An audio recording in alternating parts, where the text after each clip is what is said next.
in the county of DeKalb and state of Georgia on or about the 24th day of March 2022 in violation of the personal liberty of Janae Newell, did unlawfully confine said person without legal authority. Count 3, prohibition on nude or sexually explicit electronic transmissions.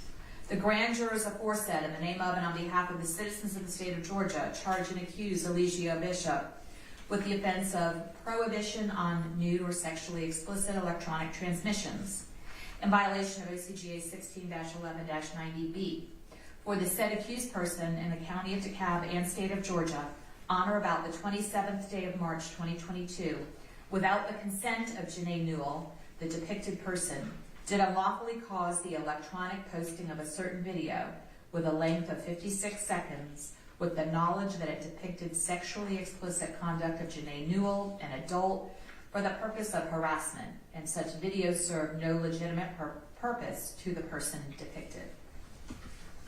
Count 4, same type of count. The grand jurors aforesaid, in the name of and on behalf of the citizens of the state of Georgia, charge and accuse Eligio Bishop with the offense of prohibition on nude or sexually explicit electronic transmissions in violation of OCGA 16-11-90B for the said accused person in the county of DeKalb and state of Georgia on or about the 27th day of March 2022 without the consent of Janae Newell, the depicted person, did unlawfully cause the electronic posting of a certain video with a length of 28 seconds with the knowledge that it depicted sexually explicit conduct of Janae Newell, an adult, for the purpose of harassment, and such video served no legitimate purpose to the person depicted, this offense constituting a second or subsequent violation of this law. I assume that's second or subsequent to count 3. Mr. Coveney, is that correct? Yes, sir. Okay. Count 4. What? Hold on.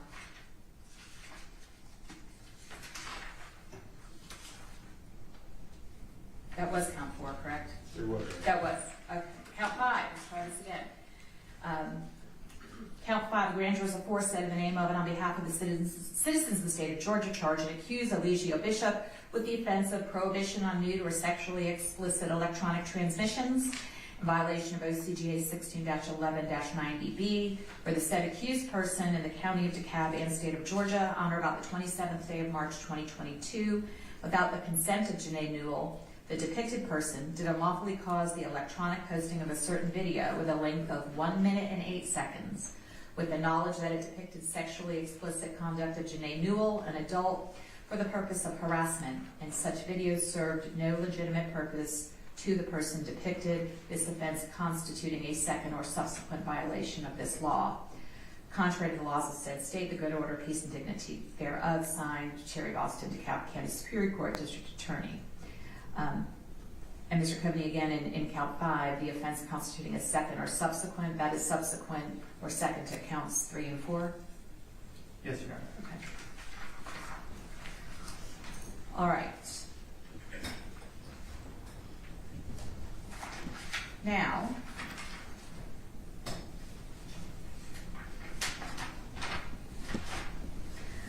we're going to begin the voir dire process where each side, I'm going to ask you some questions and then each side gets to ask you some questions to assure each party gets a fair and impartial jury to hear this case.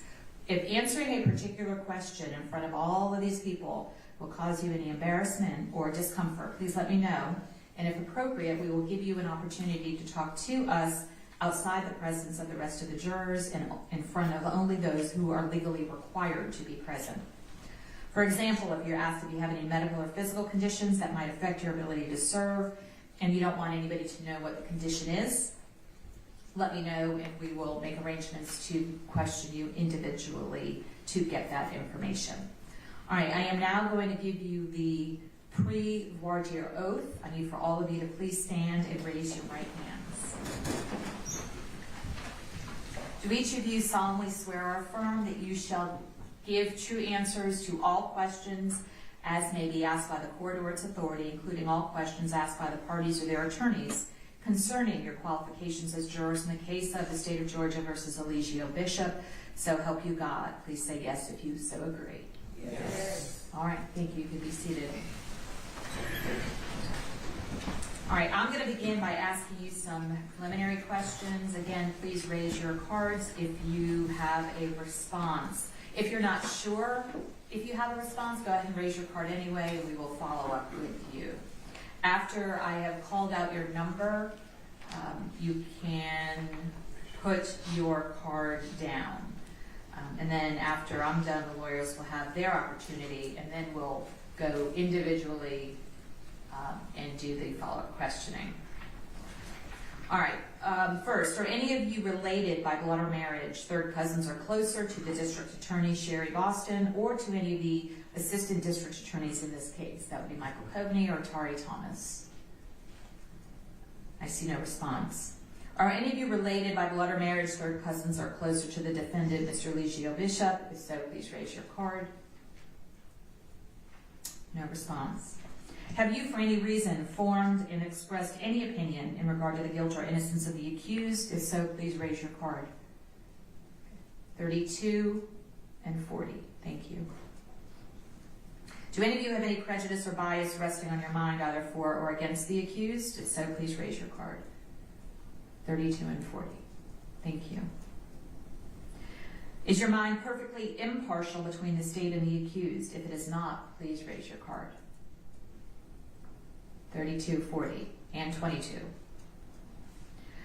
Is there anybody here who served on the grand jury that indicted this case? No response. Is there anyone on the panel who is not a current resident of DeKalb County? No response. Is there anyone here who has any medical or physical condition that they believe would prevent them from being able to serve? And it doesn't mean you have a bad back or you have a headache. I mean, serious issues. Okay. 44. Stand up for me and please tell me what your issue is. I have narcolepsy with catalepsy. You have narcolepsy? Yes. Okay. All right. Do you work full time? Yes, Your Honor. You're able to work? Okay. I have a desk job that with flexible hours.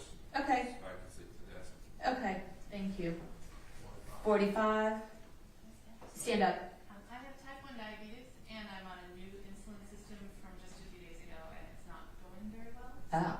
Oh, okay. All right. If at any time you need to take a break to eat something or to give yourself some insulin, please let me know and we will make sure that you are accommodated. Given accommodations like that, would that assist you? Probably. Okay. Okay, thank you. 42. I am a nursing mother, so I have a pump that Okay, we can accommodate that. What time do you need to take a break? Every 4 hours. Okay, very good. All right, hold on. One, same issue? Same, all right, I'm more than happy to accommodate you guys for that, not a problem. 36. If you could stand up and pull off your mask so I can hear you. I have a condition with my eyes right now, and I can't see everyone clearly. Okay. What do you need, what do you do for reading documents and watching TV? I have to expand if it's something on my phone. Pull your mask down, please. Thank you. If it's something on my phone, I have to expand it very large. Okay, are you able to watch television? Things that are really bright can be affected by my eyes. Okay. All right, thank you. And I mentioned that this case is likely to take the rest of this week and all of next week, not Saturday and Sunday. However, and again, I understand that people have things going on in their lives, and I'm going to ask you a question with respect to how much of a hardship this would be, but I'm going to tell you right now, if your employer doesn't pay you while you're not working, I'm terribly sorry, but that is not a legal excuse for me to excuse you from jury service. If you have a conference call for work tomorrow morning or Tuesday, or you have a meeting or something like that, those are not legal excuses. So if you have surgery planned, or you're undergoing chemotherapy or something along those lines, that's a different story. Okay, so I need to know if any of you feel that you have an issue that would create that much of a hardship that would prevent you from serving as a juror in this case. Okay, nothing in 1 through 14. All right, 16. Stand up and tell me what your hardship is. I got subpoenaed for court tomorrow. Where? Madison. Where? Madison, Georgia. Madison, Georgia? Yes, ma'am. Okay, well, we can work with that. What is it for? From the chase. Are you charged with it, or are you a witness? I'm a witness. You're a witness? I was the one chasing. You were doing the chasing. Yes, ma'am. Okay. All right. Have a seat.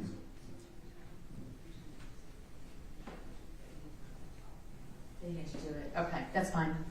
All right, we're going to hand, who is the next person? Put your cards back up if I didn't call you yet. We're going to hand you the microphone. Oh, because they're not going to be able to hear. Right, gotcha. Okay. So stand up if you have the microphone. 38. Okay, yes. Hey, I'm a single parent. So How old is your child? he is 7, and he attends a private school in Decatur. Okay. It doesn't have like a bus, and we don't have another parent at home. Okay, so what would happen, and I'm not trying to be smug or disrespectful, what would happen if, God forbid, you ended up in the hospital and had to have your appendix taken out? His father would have to come back into the country and get him. Okay. All right. The cutoff for a legal excuse is under 6, I believe. What grade is the child in? His school does like a mixed age classroom. Okay. So there's no grades. What are the hours? 7:50 is the earliest I can drop him off, and then I have to pick him up by 3, Monday, Tuesday, Wednesday, and Friday, and on Thursdays at 1. Okay. Okay, thank you. All right, next, 22. Hi, good morning. Good morning. I have a work trip planned for next week that leads into a week-long vacation. So I am expecting to be gone from February 28th to March 6th. Okay, how long is the work piece of the trip? That is on February 28th, and then February 29th, Hold on, let me try, I gotta try to fix this volume. Hold the microphone a little bit further away from you. okay, can you hear me? Yes. Okay. So, you said you're going on the 26th? 28th. Okay. And the work part, when does the vacation part start? Later in the day on the 29th. Okay. Where are you going? The work part is in Los Angeles, and then the vacation part is in Tahiti. Oh,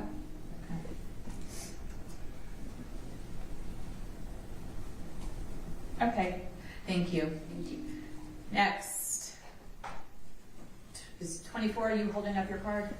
No? There are 34? Yes. Okay. Pass it down to 34, please, and then we'll go to 32. Did you change your mind, 11? All right, 34. I have a work trip next week from Monday through Friday. Okay. All right, work trips aren't generally legal excuses, so, sorry. 34, work trip. I'll make note of it. Okay. I don't know if my job pays me for being off right now. I'm not financially able to just work all the time. I understand. Again, as I mentioned earlier, it's not a legal excuse that I can let you go home for. I know. Talk to the General Assembly. Okay. 32. I just have a flight booked next Friday to Newark. For? Invited to Rutgers University to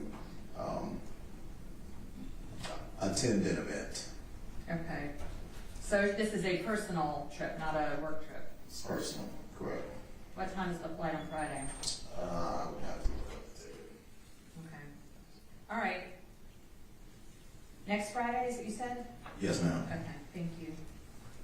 Next. Anybody else? 45, we already talked about 45. No, I didn't, but this is Give her the microphone. Yeah. Oh, this is a different issue? Yes, I don't know if this applies. I'm a professor and a school administrator at Georgia Tech. I have about 80 direct reports, and I'm teaching a course. And I teach. I'm missing class today. I'll be missing class next week. I have no one to substitute for me. And I also have 20 individual faculty performance reviews that I have to do by the end of next week between now and then. So it's just a very difficult time for me to be away. Understood. I wish it's not a legal hardship. So, but thank you for bringing it to our attention. We made a note of it. All right. 26.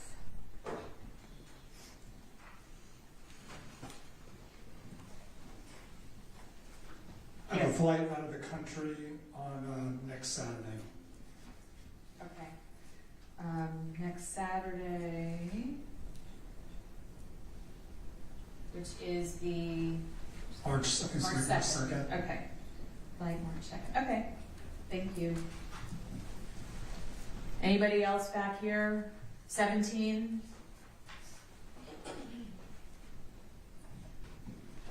My only concern is on Fridays, I'm Orthodox, I'm Jewish, and I would, depending on how long things go, I would have to walk home. Understood. Okay. Well, it wouldn't be past sundown. Oh, okay. So you'd be okay. We would make sure that you were home in time to get ready for Shabbat. Not a problem. Okay. All right, sure.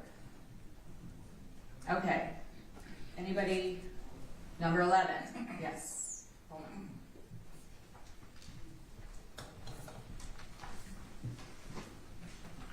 If it takes over a week, I have to cancel the appointments of over 160 patients who have already been waiting 3-4 months to see me, and that's going to put a hardship on them. Understood. I wish that was a legal excuse. I wish for all of you it was a legal excuse. But thank you for bringing it to my attention.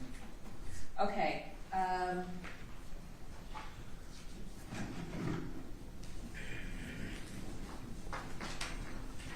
All right. Any others? All right. Is anybody here who English is not their first language, or they're having difficulty understanding English?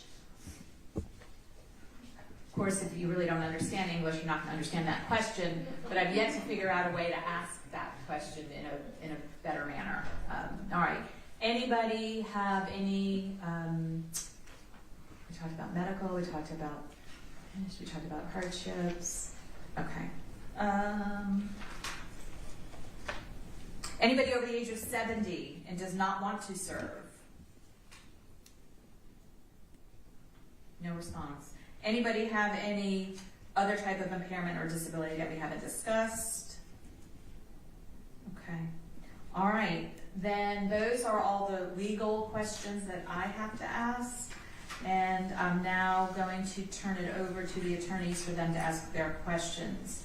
And we will start with the state.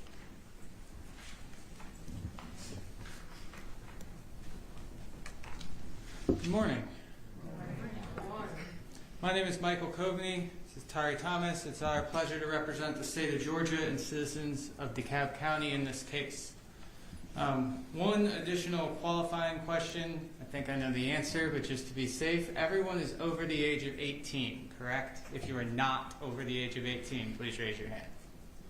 All right, I see no response. I do have a few questions to follow up on those asked by Judge Heydrich. As Judge Heydrich mentioned, these questions aren't intended to pry into your personal affairs or personal business, but y'all have heard the charges, and sometimes that's just unavoidable. And if there's a question that either I ask or counsel asks and you're not comfortable answering it in front of everybody, like the judge said, just let us know. Can we take that up in private? Can we answer that in private? And we will accommodate that. The judge asked if anybody knew Eligio Bishop. Does anyone think they might know him or know his family members? If so, please raise your hand. I see no response. Is anyone familiar with or think you might be familiar with the defendant through his presence on social media. That could be Natureboy TV, Carbon Nation TV, or any other way. I see no response. No, you all said that nobody is related to Mr. Booker. Has anyone themselves, a family member, close friend, ever been represented by attorney Robert Booker? See no response. Is there anyone who is themselves a family member or close friend with any criminal defense attorney? See, close friend, okay. It's number 7. Anyone else? Number 32, okay. And 14. And 14, all right. And 18, did you have your hand up? Oh, okay, 21. Anyone else? No, we already had a response from juror 47. Has anyone else heard anything about this case before you came to court today? Could be from traditional media, social media, or word of mouth. All right. Jurors 14, 32, and 33, 12. All right. And then we also have 47 for that question. There is some level of media attention in this case. As you can see, there is a TV camera in the courtroom. Does anyone feel that because this case may be followed by the media, you would be unable to uphold your oath as a juror to decide? And I just want to add one thing to that. The media is instructed not to show the faces of any jurors. So jurors' faces will not be displayed or recorded. Anyone think they might have trouble following their oath to decide the case based on what you hear in court this week because of the fact the case is being followed by the media? Did that make sense? I see no response. I expect the judge will instruct you to refrain from consuming or watching or reading any media coverage of this case. Is there anyone who would have trouble following such an instruction? So even if I tell you you're not to watch social media under penalty of contempt, you would still do it? Is that what? Number 18, hold on, let's get him the microphone, please. Because that's what you're asking, correct, Mr. Coveney? Yes, Your Honor. Is anyone unable or unwilling to follow a court's rule not to watch media coverage of this case? I'm able to follow that rule. Thought so. Okay. Same question for juror 41. If you would stand up for me. If I instruct you that you are not to watch social media or anything about this case, would you be unwilling to follow that? It's not that I'm unwilling. I have kids and I can't control what they show me. Mama, look, and I look over.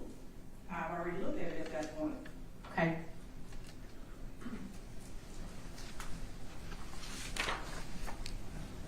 Is there anyone on the panel that does not use social media at all? If so, please raise your card. Position 8,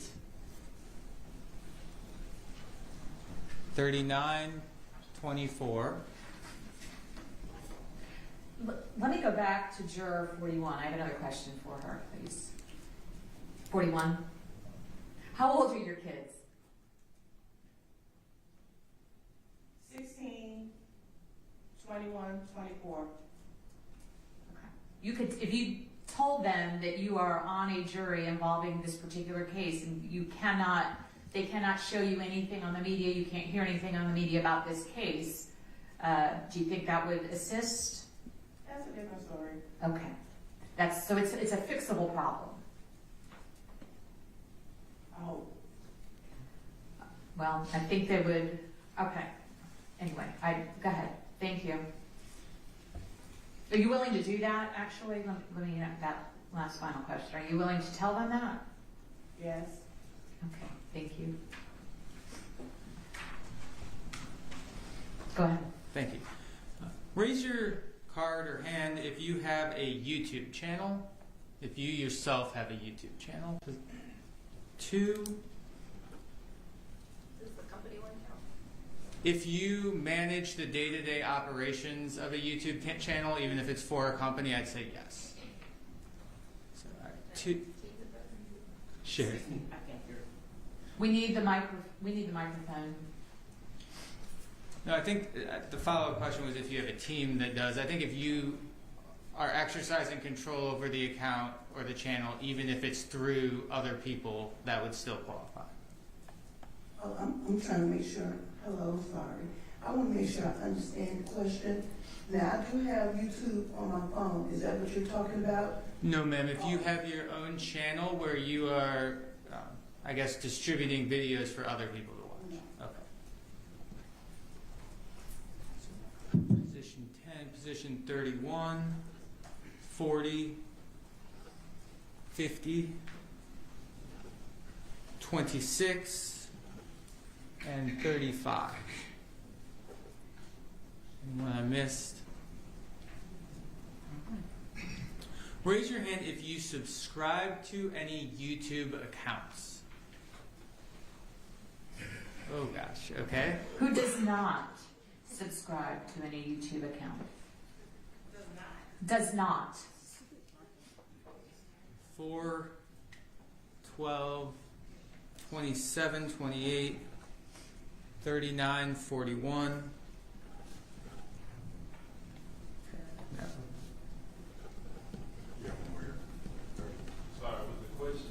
Oh wait, hold on. We you need to use the microphone so we can all hear you. And just number 18. I'm sorry, Your Honor. I was just asking, is the question for if we don't subscribe or if we do subscribe to channels? We changed it to if you don't because so many people did. Okay, sorry. Okay. No problem. So you're 30 as well. And 21.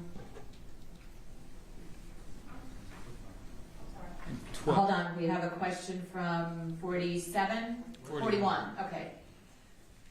When you say subscribe, are you talking about just clicking the like button and subscribe, or are you talking about paying for whatever channels or what have you? No, clicking the like button and subscribing where you get notifications. Following. Following. Yes. Oh, Maybe that's a better word. Yes. I'm a yes man, so take me off. Okay. So that's a no? I do subscribe. You do, okay. Sorry. That's okay. She does subscribe, she said. Okay. 46. 46, you had your card up? 46, you had your card up? 46 I just have a YouTube channel. has a YouTube channel. Okay.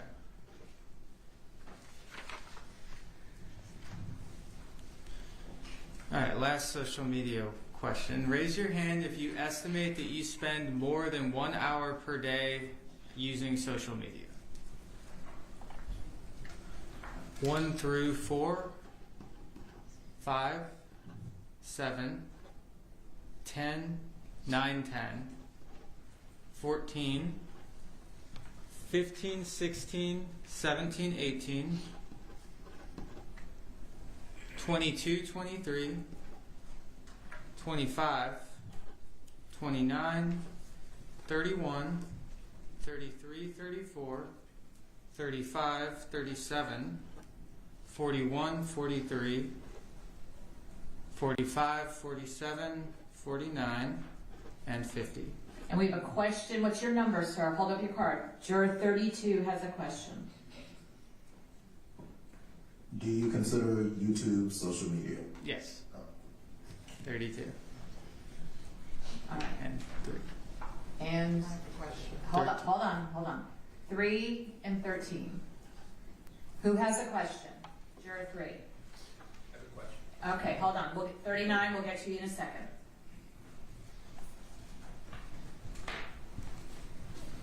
Can you specify use, the word use? Social media, does it mean anything, or does it mean a prayer call, a prayer meeting? What are you specifically referring to? We'll ask more details if you think individually. If you use social media for anything, listen to it, watch it, post, whatever the case may be, just raise your card. Okay, so we got you 3. 39 is the question. Do you consider LinkedIn social media? Yes. 42. Now you have a positive answer because of LinkedIn. Okay. 39 uses LinkedIn. Thank you. All right. Does everyone agree that victims of sexual assault sometimes do not disclose their assault immediately? If you do not agree, please raise your card. Can you repeat one more time? Does everyone agree that victims of sexual assault sometimes do not disclose their assault immediately? If you do not agree, please raise your hand. I see no response. I won't ask for specifics at this point, but is there anyone on the panel who themselves, a family member, or close friend has ever been the victim of a sexual assault?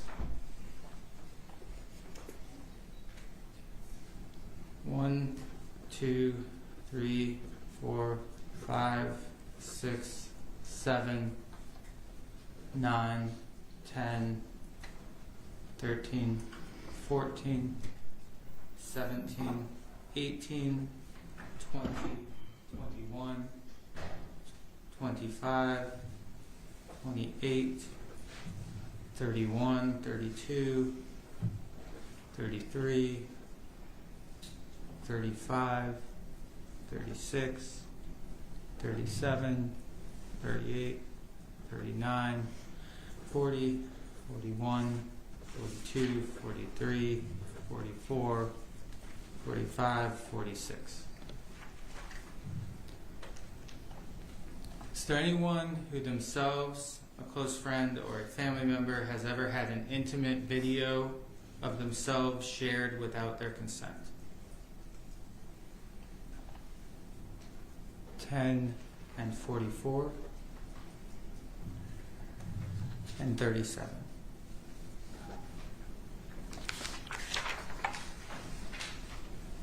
Is there anyone on the panel who has a close friend or family member who has become obsessed with an idea or group, could be political, religious, or otherwise, to the extent that it has harmed that person's relationships with other people? 5, 7, 17, 22, 28, 32, 35.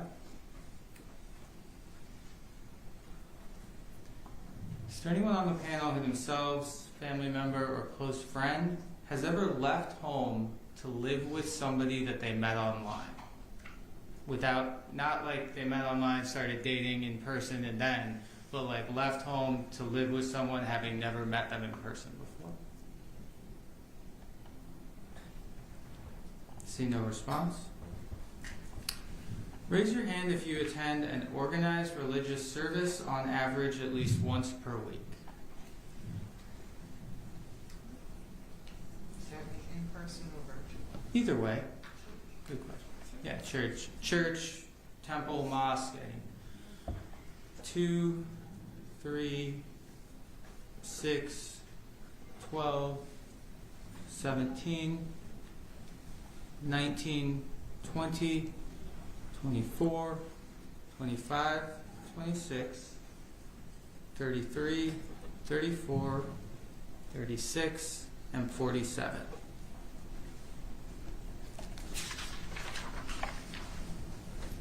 Is there anyone who serves in any sort of leadership position within your religious organization? 3, 24. Is there anyone who is a lawyer or has any formal training in the law?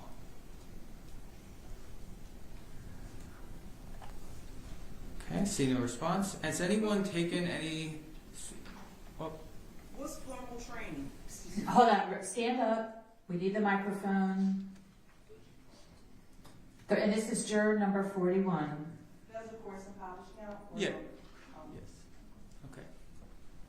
Juror 14. Okay, go ahead. 41, 14, and 44, and 3. Okay.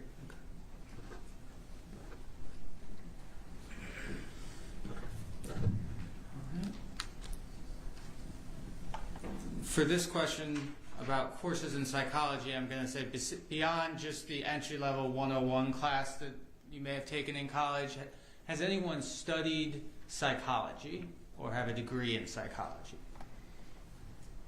3, 14, 27, 28, 31, 36, 37, 38, and 49.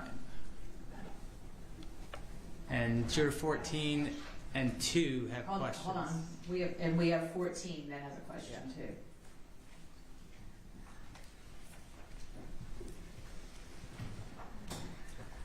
I'm in school for medical assisting, and I just did a psychology class last semester. Does that count for what you're asking?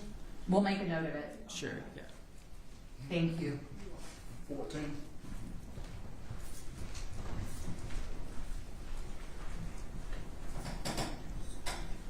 My degree is not in psychology, it's in counseling, and I'm a therapist and LPC. Okay. And what? LPC and school counselor. Okay.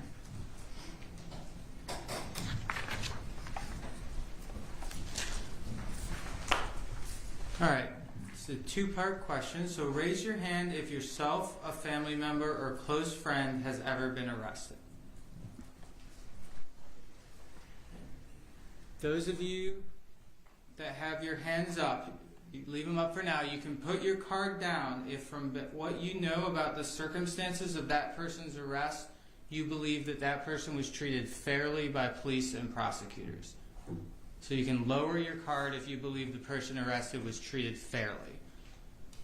So you have your hand up if you know someone who you or someone you know was arrested and you believe they were not treated fairly.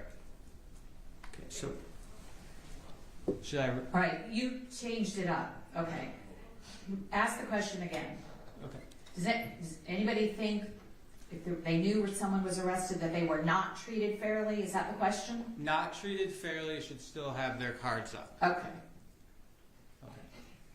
So 1, 9, 14, 18, 32, 33, 29, I'm sorry, 39, and 38, 41, 49, and 50. Is there anyone else?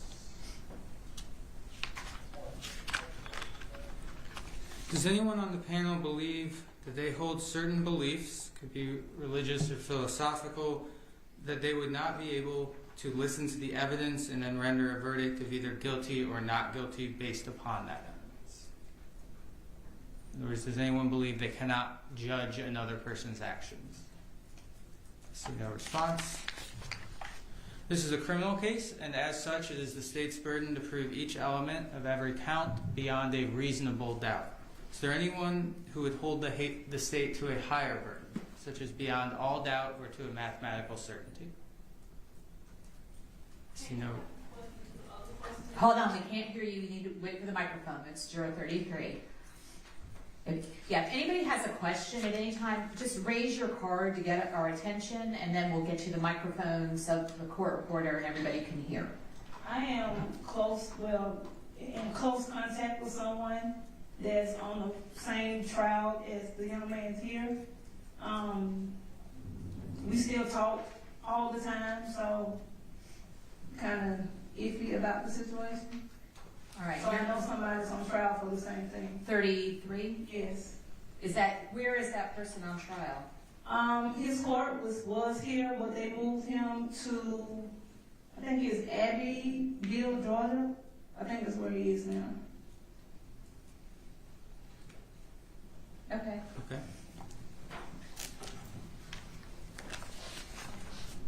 Thank you all for your time and attention this morning. That is all of the questions I have at this point. All right, Mr. Booker. Thank you, Judge. Morning, ladies and gentlemen. My name is Robert Booker. I represent Mr. Bishop. Just like the state, I'm going to have a few questions. I will try my best to not repeat any questions that he's already asked you, but the reality is there'll be questions that will be in the same vein. Just like he did when I get to you, if you'll just raise your card with the number to say yes or no to the question. Now, Obviously, we're asking you prying questions about yourself, so I'll tell you a little bit about myself. I'm 48 years old, been married 23 years to a wonderful woman named Nicole. Mr. Booker, Yes, Judge. let's move on. Okay. Okay. I do live here in Atlanta, and I'm a criminal defense attorney.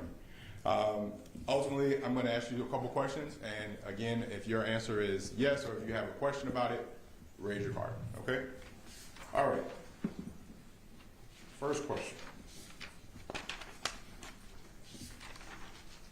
Is there anyone here that works in a prosecutor or district attorney's office now or at a prior time? That you work in a prosecutor's office or a district attorney's office now or at a prior time? Okay, seeing no cards, no response. All right. Is there anyone here that knows Janae Newell? She is the person making the accusation in this case. You think you know Janae Newell? Okay, seeing no cards, no response. All right. Is there anyone here that believes you have prior knowledge about this case based on the announcement of the indictment or the names that have been announced here in court? That you have prior knowledge about this case based on the indictment? Okay. Number 32 and 47. Thank you. Yes, ma'am. Oh, thank you. Number 14. Thank you. Anyone else? Okay. All right. Is there anyone here that has a close friend or family member that has been accused of sexual assault? You have a close friend or family member that's been accused of sexual assault. Okay. Number 3, number 4, number 10, number 13. Thank you. Number 32, 33, and 44. Anyone else? Okay. Is there anyone here that has a close friend or family member, or you yourself have been accused of sexual assault or improper touching? You've been accused, or a close friend or family member has been accused of sexual assault or improper touching. Okay. Number 3, number 10, number 32 and 33. Thank you. Anyone else? Okay. All right. Is there anyone here that knows somebody else on the jury? Obviously, if there'd be one, there would be 2. Maybe somebody here teaches your kid, or you know someone from your neighborhood. Anyone else recognize anyone else here? Okay. Seeing no response.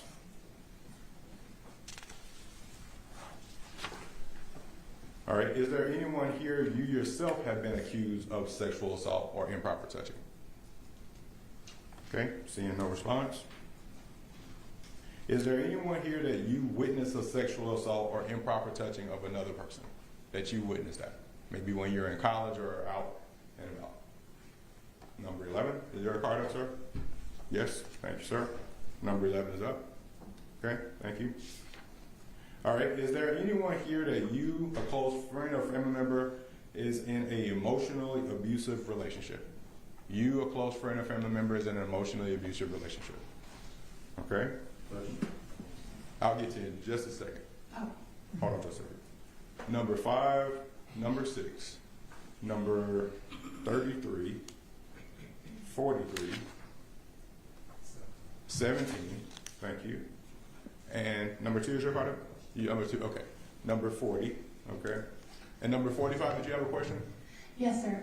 Does this have to be happening in the present, or could it have happened in the recent It could be in the past as well. Okay, then. Your card is up? Okay, so number 45. All right, now you, hold on, now we got some more hands. So if Okay. you just now with that change, you, Okay. in the past, keep your cards up. All right, so 1, 2, 3, 31, okay, 13 and 14, thank you. 31, 32, 44, 41, 45, 50.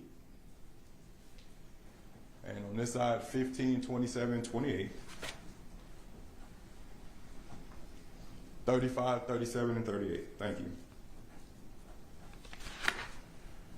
All right. Similar question, but slightly different language. Is anyone here that you, a close friend or family member, has been in a relationship with what you would consider a controlling and dominant person?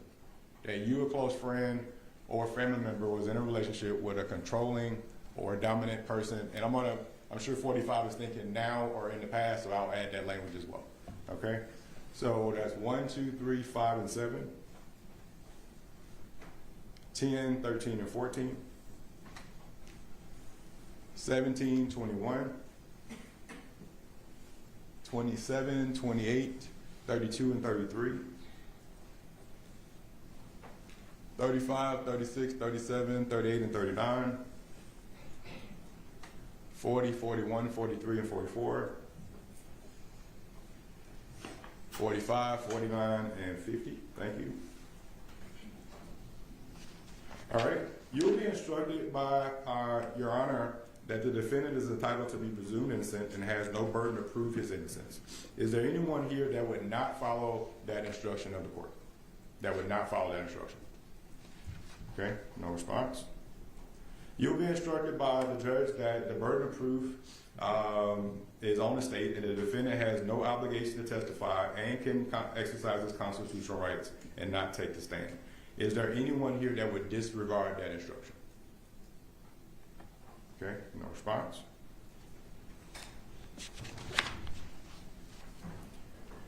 All right, is there anyone here that you've been in a relationship where the other person that you were involved with was sexually active with other people, not yourself, at the time that they were with you? Okay, number 5, number 7, number 14, 3, and 10, number 15, 27 and 35, 37 and 38, 40, 41, 42, 32 and 33,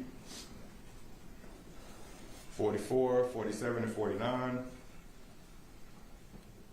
45 and 46. Thank you.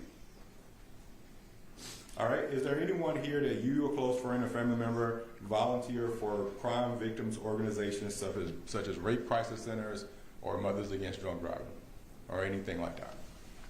Okay, number 9 and 45, 49, and 50. Anyone else? Okay. All right, is there anyone here that works in the criminal justice system, such as a parole officer, probation officer, in the courts, or you have a close friend or family member that does? Okay. Number 17. Anyone else over here? Okay. 17 and 16, I have you both. Thank you. 28, thank you. 33, 46, and 50. All right. Is there anyone here? I think the state asked a question about having a friend that's a defense attorney. This is a little bit broader question. Is there anyone here that you, a close friend or family member, has worked in a law office or as a secretary, paralegal, investigator, or anything along those lines? Okay. Number 3, number 14, number 36, thank you, 45, 48, and 50. All right, thank you. Sorry? Oh, you got a question, 27? Okay. Yes, ma'am? Hey, sir, I was a little unclear about the investigator. Is that just within a crime, a legal office? Yes, ma'am. An investigator within a legal office. That's correct. Okay, that doesn't turn your card off, correct? 17 has a question? Okay, would you give her a mic, sir? 17.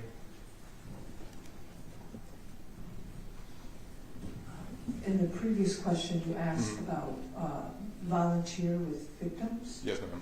I don't volunteer, but I work for an agency. Okay.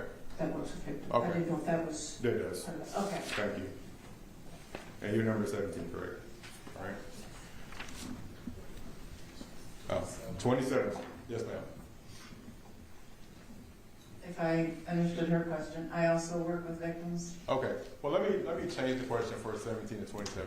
Sometimes as lawyers we come up with questions and they can be edited by a potential jury. So let me ask a better question based on 17 or 27. Is there anyone here that works in a job where they work with people who are victims of crimes? I've asked for volunteers, but you work in a job. Okay. So 17, 27, and 28 are now up. Anyone else? Does that change it for anyone else? Okay. Thank you, ladies. All right. Let's see here. Is there anyone here that you have a close friend or family member that's an attorney, whether they're a defense attorney or any type of an attorney? Okay. Number 1, 6, 7, 9, and 10, 13, and 14. All right, 18, 19, 20, 26, 27, 28, and 29, 31, 32, and 33, thank you. 38 and 39, thank you. 40, 45, and 46, and 49, thank you. All right.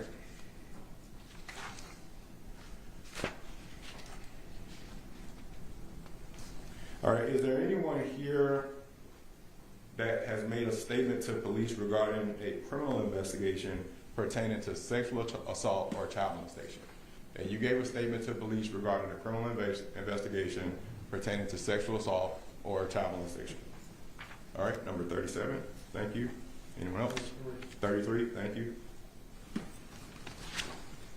All right, is there anyone here that's a post-certified law enforcement officer with arrest powers? Okay, number 16, thank you, sir. Anyone else? All right. Could you repeat that question, please? Yes, ma'am. Are you number 36? Yes. Okay. Is there anyone here that's a post-certified law enforcement officer with arrest powers? If you don't understand the question, it doesn't apply to you. That's correct. Okay. Were you able to hear it that time? Yes. Okay. You're welcome. All right. Is there anyone here that's been a witness in a trial where you had to come down to the jury box and be questioned in a trial, that you were a witness in a trial? It doesn't have to be a criminal trial. Okay. Number 27 and 28. 37, thank you. 41, thank you. Anyone else? All right. I missed somebody? Oh, thank you, ma'am. Number 7.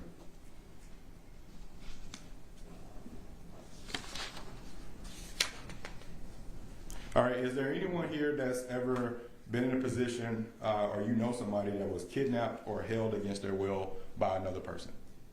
Not your parents. All right. Number 5, number 10. Is your card up 11? You have a quizzical look on your face. If you're not sure, we'll raise it. Okay, thank you, number 11. 28 and 40. Thank you.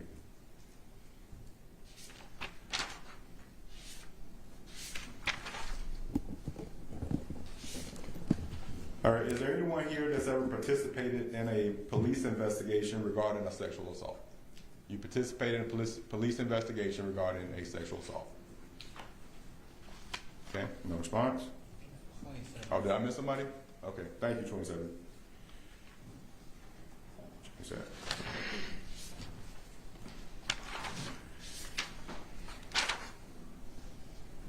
All right, is there anyone here that works currently in a position or in the past where you supervise other people? You work now in a position where you supervise others, or you did in the past?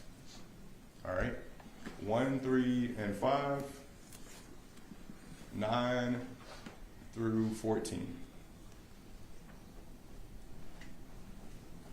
All right, 17 and 19, 20, 23, and 24. 25 through 28, 31 through 33, 35, 36, and 39, 41 through 44, 45, 46, 49, and 50. All right, of those of you who answered in the affirmative, how many of you have the ability or had the ability to hire and fire people in your position when you supervise those folks? So you worked in a position where you supervise others and you had the ability to hire and fire. All right, number 3 and number 5, 9 through 13, 17, 20, 25, 26, and 39. Did I miss somebody? Thank you. 35, 31 through 33, 41, 43, and 44, 45, 49, and 50.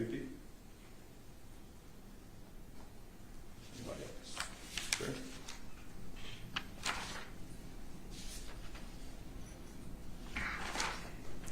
All right, the last question.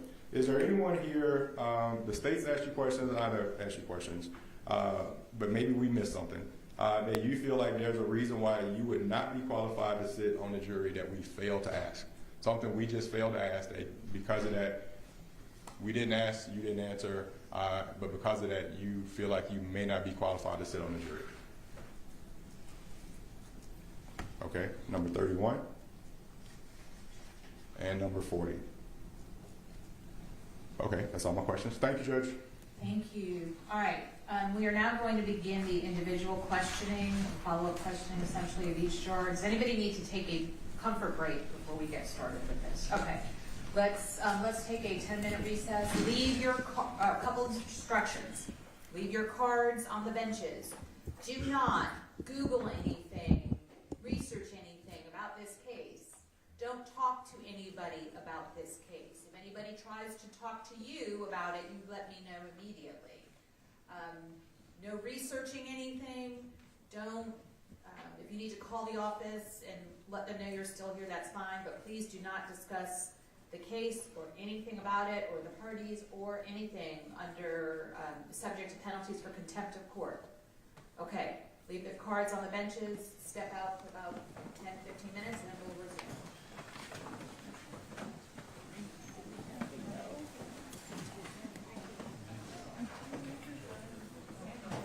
I'm gonna leave it. Thank you.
Yeah, when I first got it, it was 3 months. Wow. 26 years old. Wow. Well, hell, I'll work till I die. Love my job. I felt it was, I started about 3 years working in 18 years, and then I worked all over the country. Right out here. In the first year, I came to Atlanta. I was in the Super Bowl, the World Series. That's like it can be like that every year. And then I did 60 years with the Falcons and 21 on the Bears. Not from Ohio originally, but I grew up in El Paso, Texas.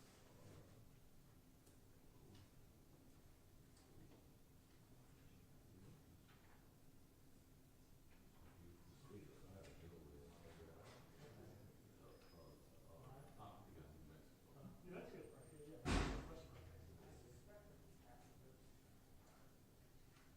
I lived with my uncle Tom first week. He was living with my dad in Atlanta, El Paso. He's driving across East Texas when he's like to the south. And he was playing. Once you get across the middle of this, he goes, "Now this is like Texas is beautiful." Yes. El Paso. Like, I mean, that's a house that you have to live in. So, like, we was in Texas there at one time. And there was like a central valley. Wow. It is really close. It is like less to drive to San Diego from El Paso. And then to drive from El Paso to Houston. Texas is huge. 800 free miles. When you see that sign when you're on I-20, it says 800 free miles. Or I-10. Mm-hmm. That's huge. Mm-hmm.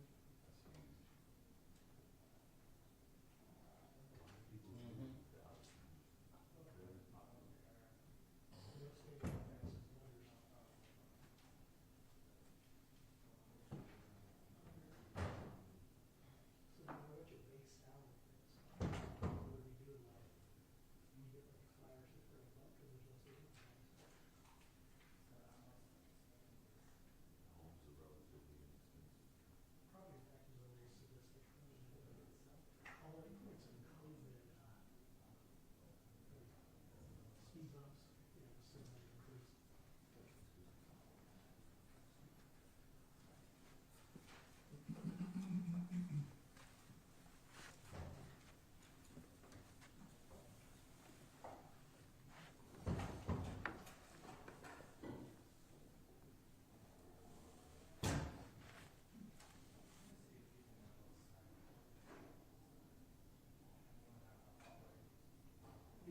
Are there investigators in this?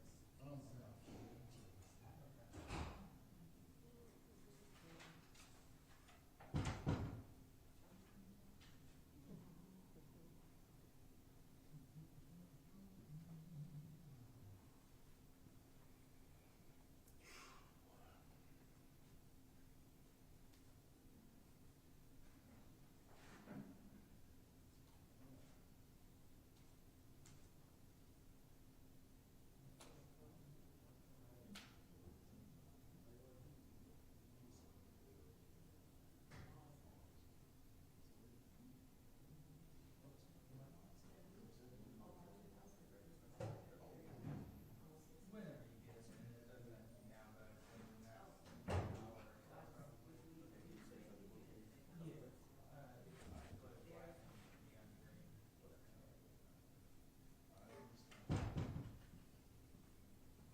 information on how he's planning on doing this to ensure the proceedings aren't disrupted. Like, the camera's quiet, it doesn't make any noise, it's back there in the corner. So, anyway, I have to let the parties know about this, so that's what I'm doing.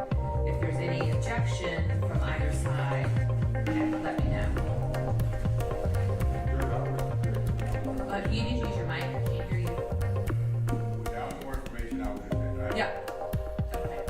Mr. Coveney? No objection within the confines of what I previously said about showing. Yeah, I mean, there have to be certain parameters. I can't just let every, individual come in here and take pictures of whatever they want. So I'm gonna, Tess will instruct him that he can appear for a hearing tomorrow morning at 9 o'clock. We'll do a real quick hearing before we resume. So then he can bring his lawyer if he wants. But I need some indication, some parameters of how this is gonna happen. So, okay, that's what we'll do. All right, break the chairs back.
Everyone would just take a look to the right and left to see if we're missing anybody. If your neighbor's missing, raise your hand. Got everybody. Okay. All right, we're going to start with juror number 1. If you would, please stand up and hold on to the microphone. And Mr. Coveney, you can ask the follow-up questions first, and then the defense will have a chance to ask follow-up questions. Hello, good morning. This is you with CDC? Yes. The CDC, and what do you do there on a day-to-day basis? I work in the office that helps program develop grant announcements. Okay. And I believe you raised your hand about you use social media. Yes. What sorts of, I guess I'll just say like topics or areas, like is it news, sports, cooking, like what sort of things, interests do you look into on there? A lot of it is probably content for my children, like kids' music, kids' programming, activities to do with young kids. Sure.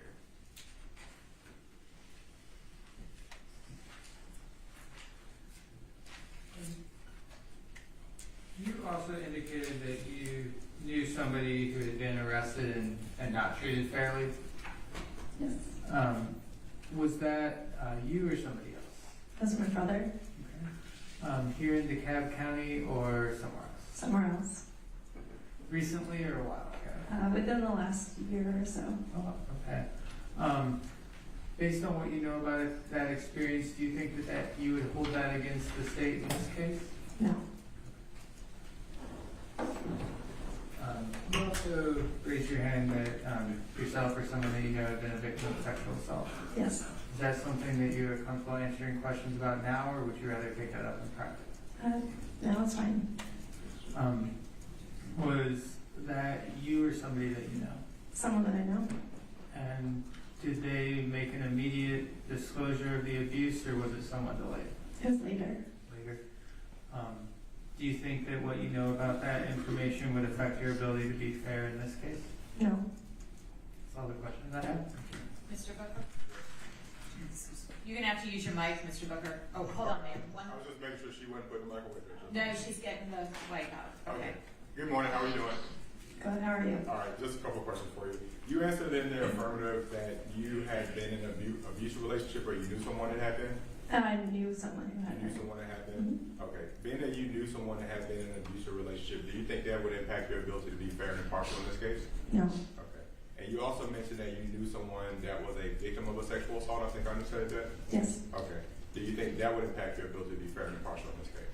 No. Okay. And the person that you're mentioning, was that something in the last 10 years? Was it when you were in college? It's my mother, a long time ago, Okay. When you were a child? before I was born. Before you were born? Okay.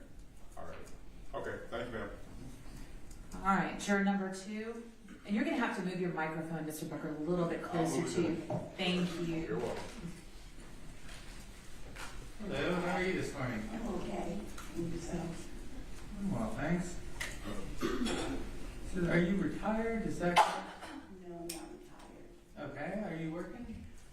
I'm currently employed but not working. I injured myself and had surgery, so they haven't allowed me back, so I'm going to school now. Okay.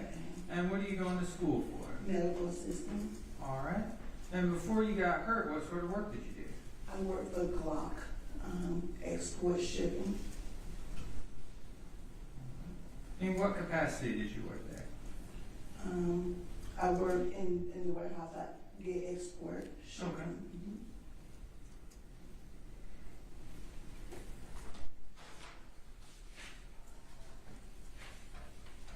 And what sort of interests or topics do you use social media to look at?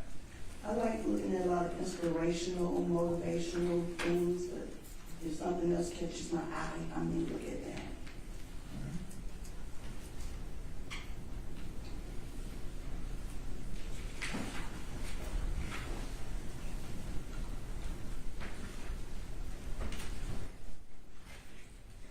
And you also said that yourself or someone you know had been a victim of sexual assault. Is that correct?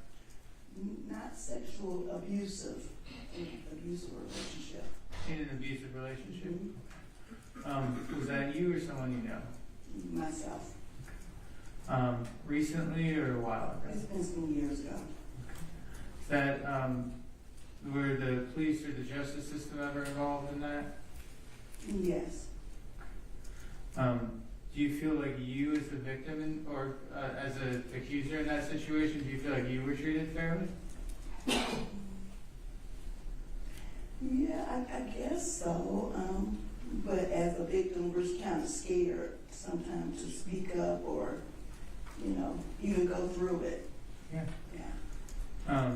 Anything about that experience at all that you think would affect your ability to be fair in this case? No, other than I'm kind of passionate and it kind of shocks me that that's the kind of juror I would be involved in, and so it kind of shocks me to be a part of it. Do you think if the judge gave you sort of the rules on how you're supposed to interpret the evidence and the presumption of innocence like he talked about, would you be able to follow those rules? Yes.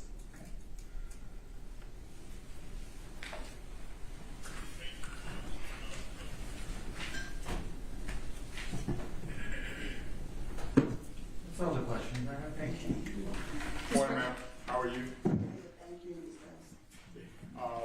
Glock, are you talking about the firearm Yes. shop over in DeKalb County? Yes. Okay, and that's where you're working when you end up getting injured, and now you're working towards your medical degree? Yes. Okay, all right, and you're a full-time student? Well, yeah, I'm kind of sort of, I'm going to school like once a week right now. Okay. That's how my class is. How far along are you in school? I'm in my second semester. Okay, well, congratulations to you. Thank you. You indicated that you were in an abusive relationship years ago. Was that here in Georgia? Yes. Okay, and I think the state asked you, were the police involved? They were, right? Was somebody arrested in that case? Yes. Okay, Yes. do me a favor, make sure, instead of saying, I'm sorry. that's okay, everybody does it, just say yes or no for me. Yes, I'm sorry. That's okay. Okay. Court reporter's taking out a word, so she has to hear a word. Okay. So someone was arrested and went to jail as a result of that abusive relationship? Yes. Okay. And you mentioned, I guess, a segue into that, that you were, I wrote down what I think you said, that you were passionate and shocked to be a part of something. What did you mean by you were passionate? What? Well, that it kind of hurts me that that's what I would, if I'm a juror, that's what I got to be a part of, to listen in on and make a decision about. Okay. Yeah. So you think it would be difficult for you to sit as a juror? I never did it before, so, Okay. you know, I'm not sure if it would be or not. Okay. Because you were in an abusive relationship, is that what you thought about when you were talking about being a passionate juror? Is that what you meant? Yes, and the fact of me knowing about women experiencing this, you know, a lot. Okay. Well, you understand that at this point, Mr. Bishop is accused of it. Right. You understand that? Mm-hmm. You understand the Yes. state has a responsibility to try to prove beyond a reasonable doubt that he's actually guilty of what they've charged him of. Yes. Sir. Right now, you've only heard words. Yes. Okay. Have you formed an opinion just based on the words that you've heard? No. Okay. Are you going to be willing to listen to the evidence in this case with an open mind and make a decision after you've heard all the evidence? Yes. Okay. Do you feel like you're fair and impartial at this point? Yes. Okay. All right. Thank you, ma'am. No further questions. No. Thank you. Juror 3.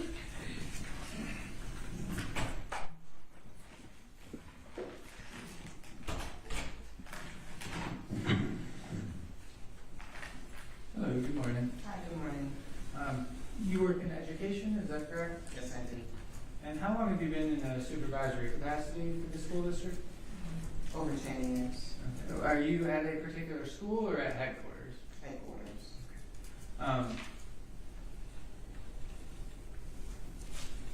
And was there a time when you were a teacher before that? No, trainer. Okay.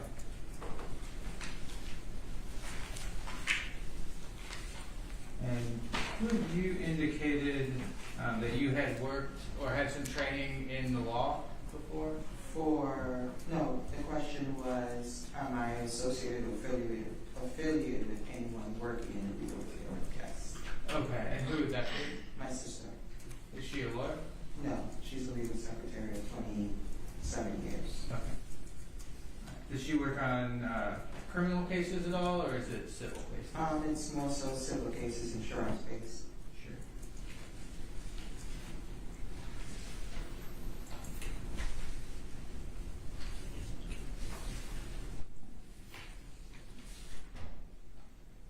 And you also indicated you had a leadership position within, is it your church? Yes, I do. And how long have you been in that leadership position? This one, 2 years. And how would you say your faith impacts your day-to-day life? It's a guiding factor. What sorts of interests or topics do you look into on social media? Most of my social media is based on my faith-based organization. I'm not outside of the two that I'm subscribing to. I'm not on Facebook. Whatever else is out there person, I can't tell you how to operate it or how to navigate it.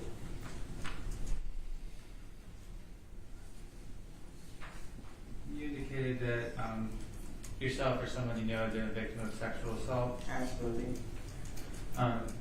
See, you or someone that you know? Prefer to discuss behind closed doors. Sure, absolutely. All right.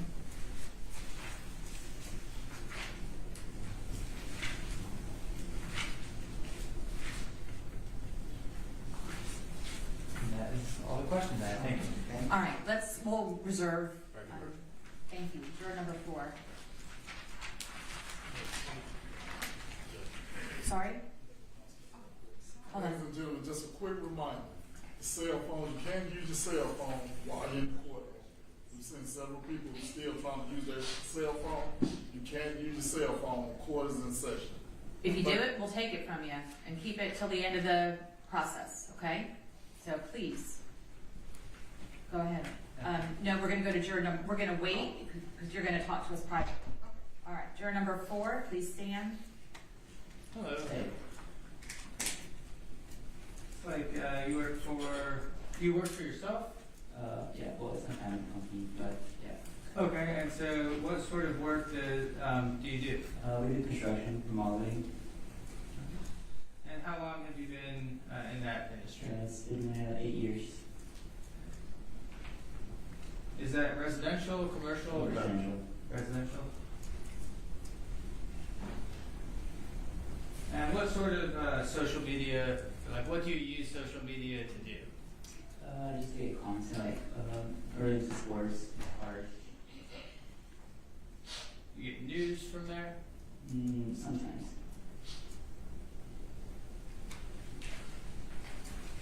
You also indicated that you knew someone yourself or someone that you know had been a victim of sexual assault. Is that a yes? Yes. And was that yourself or someone that you know? Could have privately. Yeah.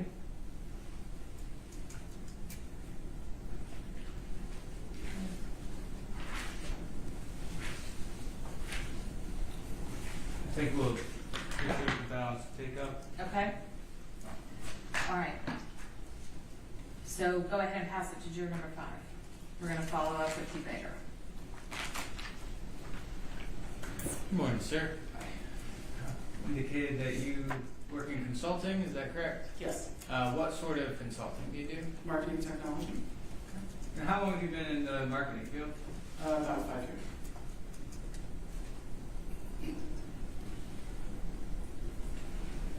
It says that you have served on a jury before? Yes. Did you get past this point to where you... Okay. Without saying what it was, were you all able to reach a verdict? No. No, don't go into any other details, please.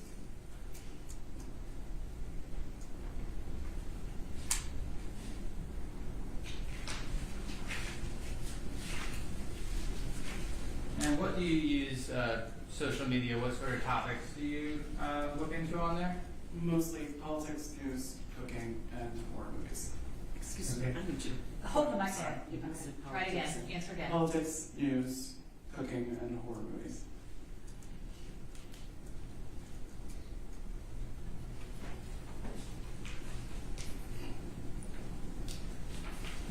You answered that you knew somebody who had become obsessed with an idea to the extent it affected their relationships. Can you, I guess, tell us about that? I've had a couple of family members who've become obsessed with a political ideology and have lost relationships with most everyone in their lives who doesn't believe the same thing. So that was sort of based on a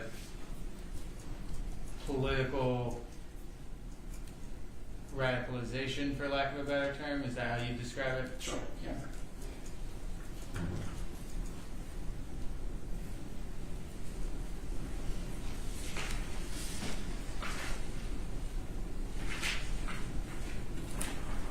You also indicated, I believe, that you knew yourself or someone you knew had been a victim of sexual assault. Yes. Is that something that you're okay answering questions about? Privately. Okay, got it. All right, let's move on then to juror number 6.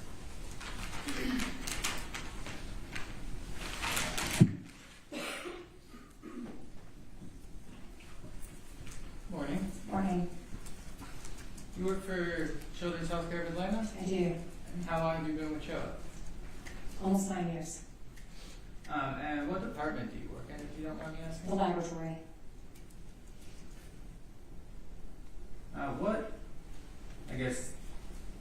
What's the relationship between your department and the Blank Center for Safe and Healthy Children? I have frequent conversations with them, Okay. but not directly with victims. Okay.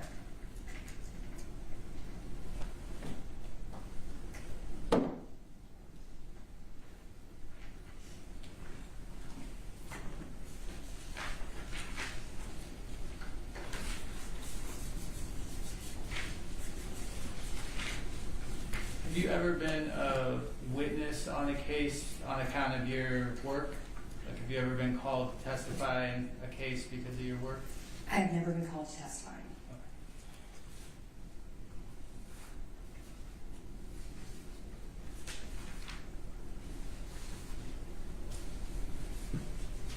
You also indicated that yourself or someone you know had been a victim of sexual assault. Is Yes. that something that you are comfortable talking about now or privately? Privately. All right, thank you. Let's pass it off to Juror 7.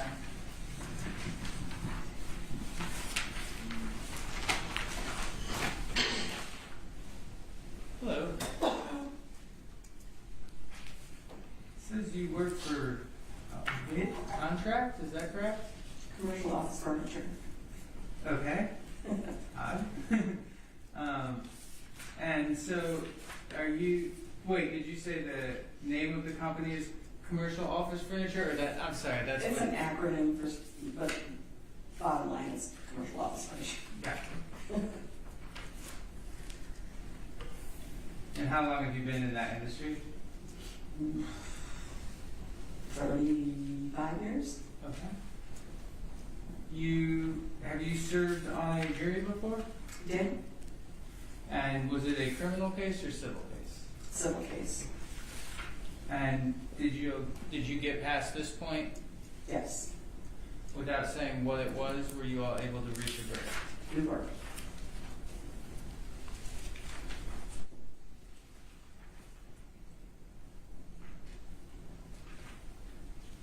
I believe you said that you knew a criminal defense attorney, or maybe more than one. Mm-hmm. Is that a yes? Yes. And who is that person to you? Tony Cochran. Like friend or family member? Friend, neighbor. Okay. Do you all ever talk about work with him? Yeah. Do you Cases think? come up. Okay. Do you think that your relationship with Mr. Cochran would affect your, I guess, ability to be fair in this case? I don't think so. You hesitated for a second. I guess you don't think it would? I don't think it would. Let me ask you this question. Would you be able to listen to all of the evidence and the law as I instruct you and make a decision based on the evidence and the law? Setting aside anything that he may have told you at some point in time and just make your decision based on what's presented to you in this case? Yes. You also answered the question about knowing somebody who became obsessed with an idea and it affected their relationships. Is that right? Mm-hmm. Is that a yes? Yes. Was that also political in nature, or was it something else? It was political in nature.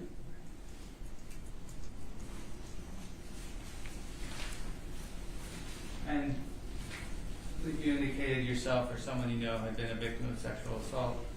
Is that correct? That's correct. Is that something that you are comfortable discussing now or in private? It was a friend of mine in high school.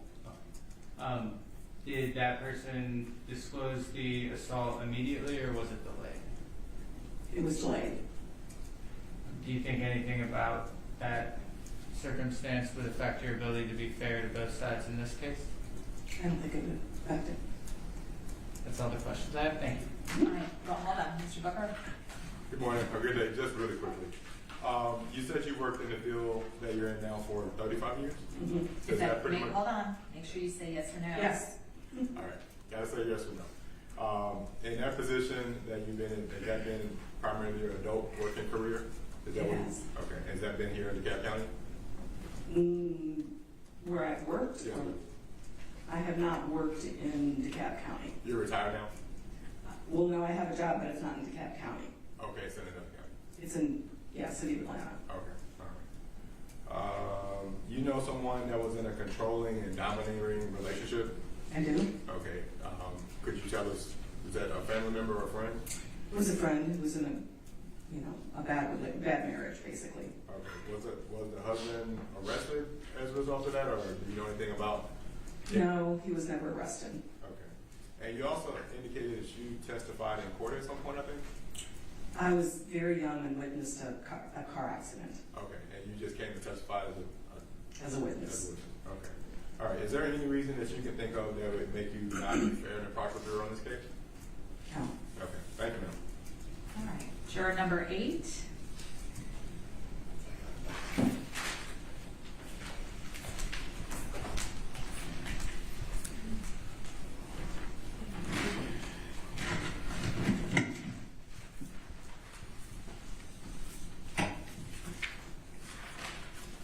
Hello. Will you do me a favor and pull your mask down while you're speaking? Thank you so much. Says you work for Randstad. Can you tell us about what sort of work you do for them? So I'm a business support specialist, so I generally do administrative work. I help with HR support and IT sometimes.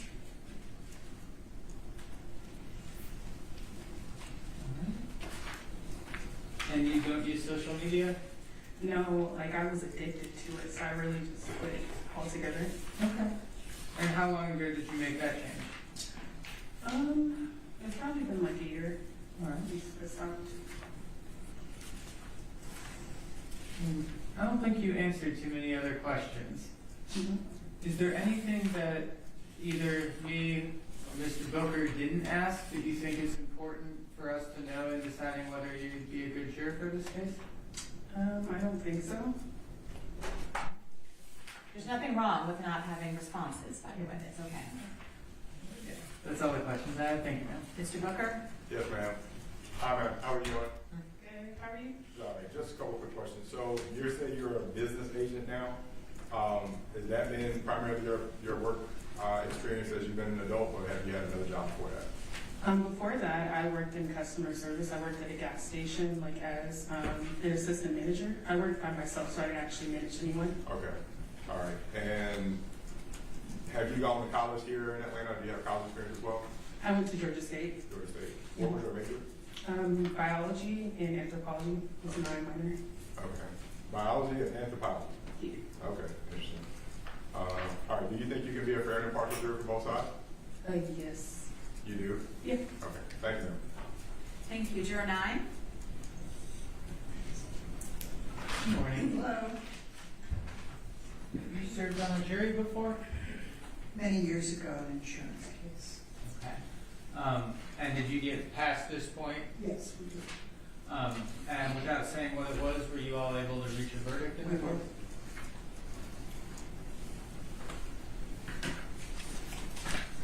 And what sorts of things do you use social media for? News, Okay. Music, cooking.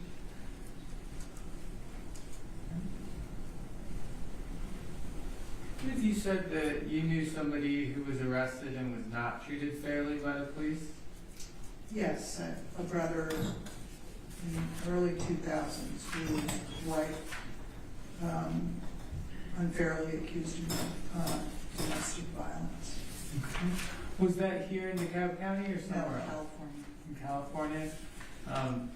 From what you know about that circumstance, do you think that that would affect your ability to be fair to both sides in this case? No, You wouldn't hold what happened against him or to him against us? no, I hold it against her.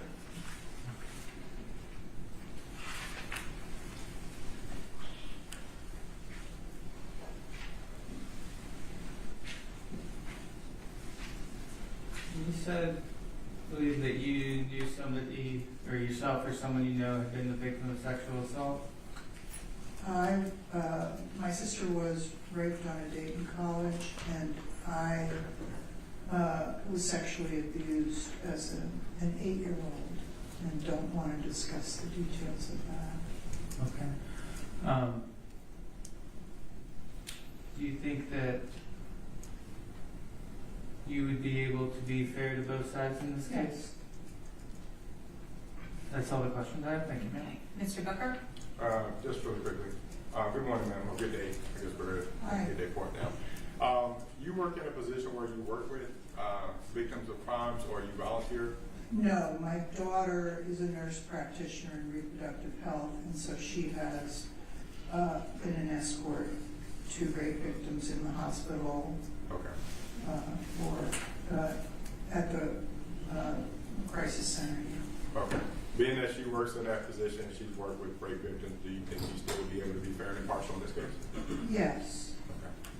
There was one thing I wanted to mention, Yes, ma'am. which is that I'm retired now, but I was in the news business. Okay. What did you do in the news business? Well, most recently, I was an editor at the Atlanta Journal-Constitution. AJC?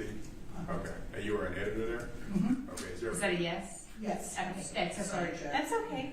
How long did you work for AJC? 5 years, that was my last job in the news business. Okay.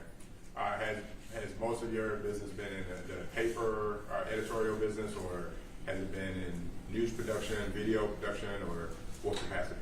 Well, I was a reporter for many years, covering trials and all kinds of news events in New York and Washington and in the South. Most recently at the AJC, I was a Southern editor, so my reporters covered all kinds of news. Okay. All right. All right. Thank you, ma'am.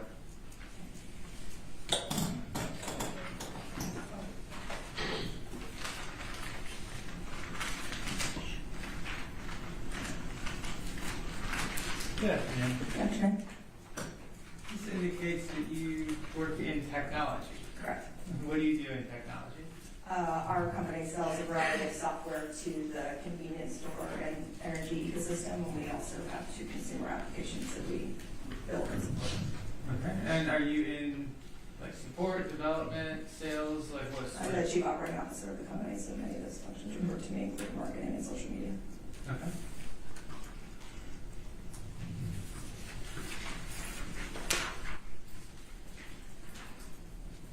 And what sorts of purposes do you use social media for? All the things. All the Sports, news, pop culture, music, cooking, entertainment, keeping up with my business.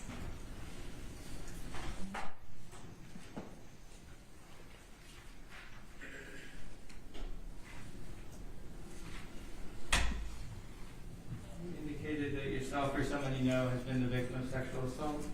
Yes, a sister, a brother-in-law, and the child of a close friend. Okay.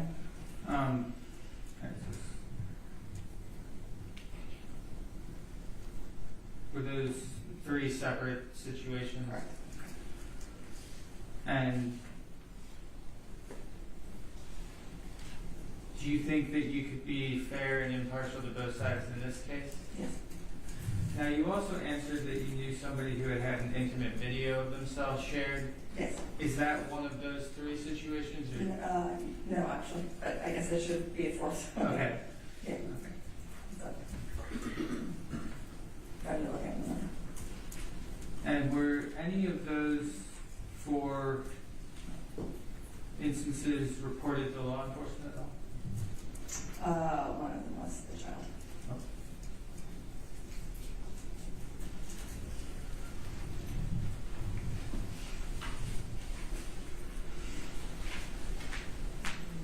That is all the questions I have. Thank you. Hold on, Mr. Booker? Thank you, ma'am. Good afternoon. How are you? Hi, good afternoon. All right. Just a couple questions for you. You indicated that you knew someone that was kidnapped or falsely imprisoned or held against their will. Yes. Was that you or someone else? Someone else. It was someone else. Yeah. And can you tell us about the whole event? It's the sister of a very close friend, and she, I kind of went and joined a cult, and I don't know if it was a little religious and something else, and then they didn't want to leave. Okay. And do you know how long ago that was? About 2 years ago. Okay. Was that here in Atlanta? No, she moved to California for this particular situation. My neighbor's here and my friend's here in Georgia. Say that one more time. My friend's here in Georgia, but the victim was in. Okay. Okay. Thank you, ma'am. All right, Juror 11.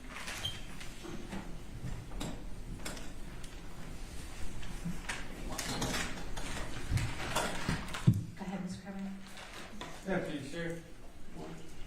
Indicates that you are a physician at Emory. Yes. How long have you been doing that kind of work? 24 years. Excuse me. Hold the microphone close. Just thank you. Yes. And do you teach or practice or both? Both. And have you served on a jury before? I have, but I've never gotten past this point. Okay.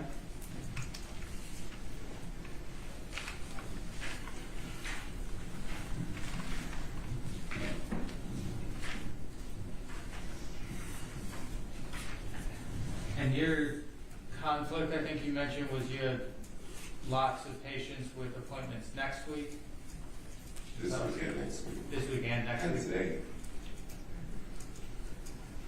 And there's no other, are there any other physicians that can cover those appointments? They've got their own heavy load. Thanks, sir. That's all the questions I have. Mr. Booker? Thank you, Judge. Good day, sir.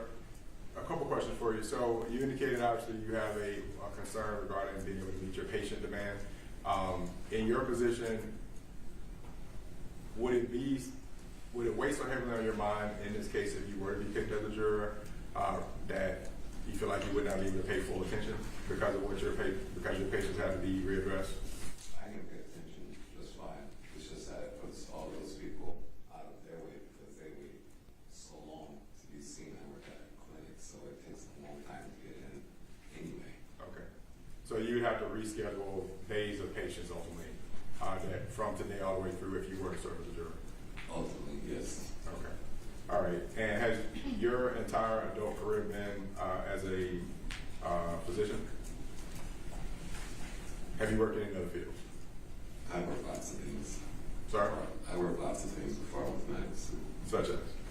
I worked in retail. I worked for a graphics company. I build things. I worked as a custodian at a school. Wow. Okay. From custodian at school to a physician, that's a big jump. You know someone that was kidnapped or held against their will? It involved a kid who was not missing, but gone for some hours, but he was returned to his family. Okay. Was it a friend of yours? Friends. Friends? Okay. And my last question for you is, I think you answered that you actually witnessed a sexual assault? I don't want to discuss that in public. Okay. All right, hold on, let's make sure. That was juror 11. All right, so we'll follow up with you on that. Juror 12.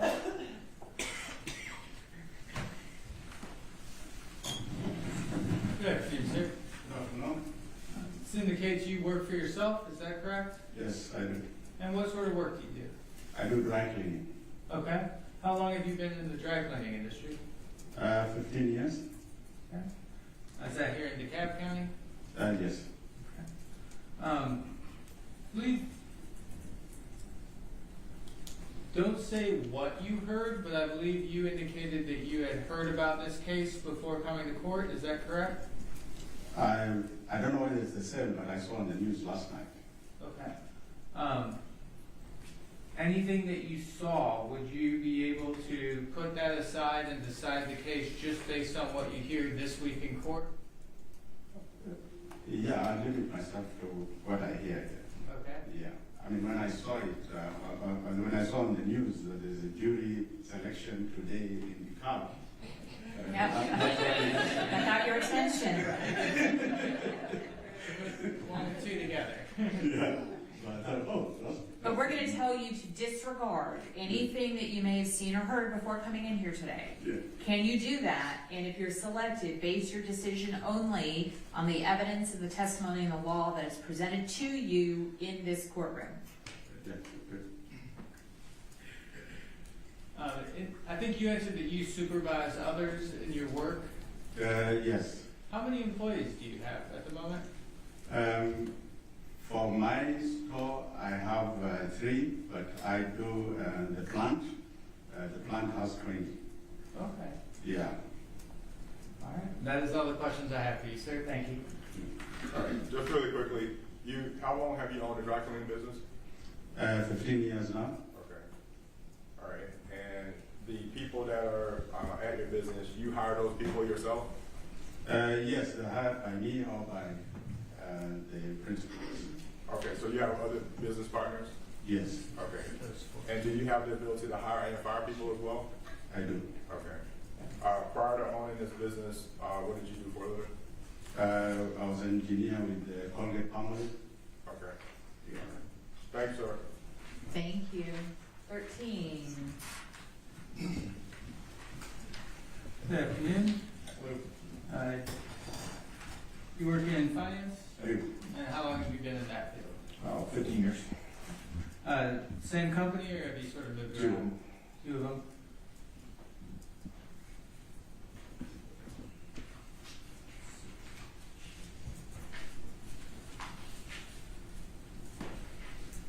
What sorts of things do you use social media for? YouTube's about the only one I use. Consume a lot of kind of niche content, sports, comedy, cards, bourbon, a few others, just that type of stuff. Sure.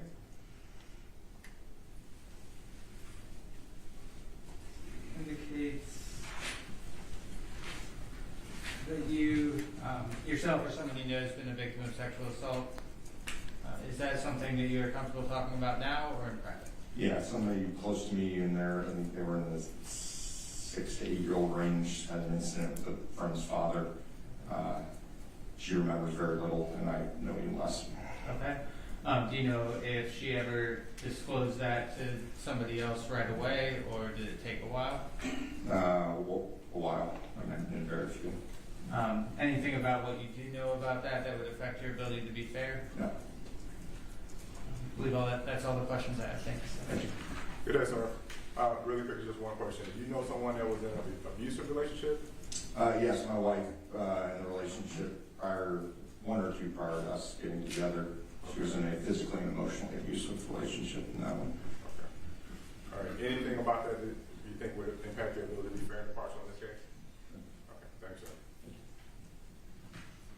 All right, 14. All right. Good afternoon. You indicated that you work as a counselor. Yes. And have you worked in education as a counselor your entire career, or were you ever in any sort of other practice? So I've been a school counselor for 11 years, Okay. and prior to that, I was in private practice and then working with different counties. I did court order groups. I facilitated those. Okay.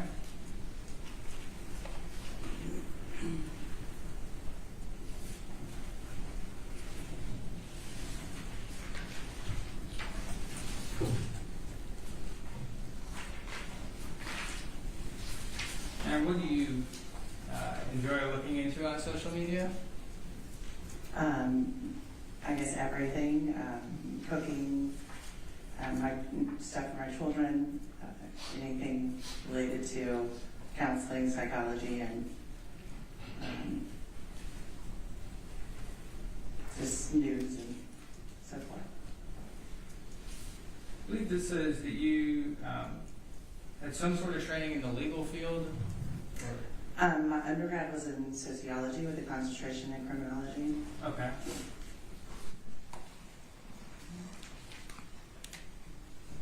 And you knew somebody who was treated unfairly by police or prosecutors? Yes.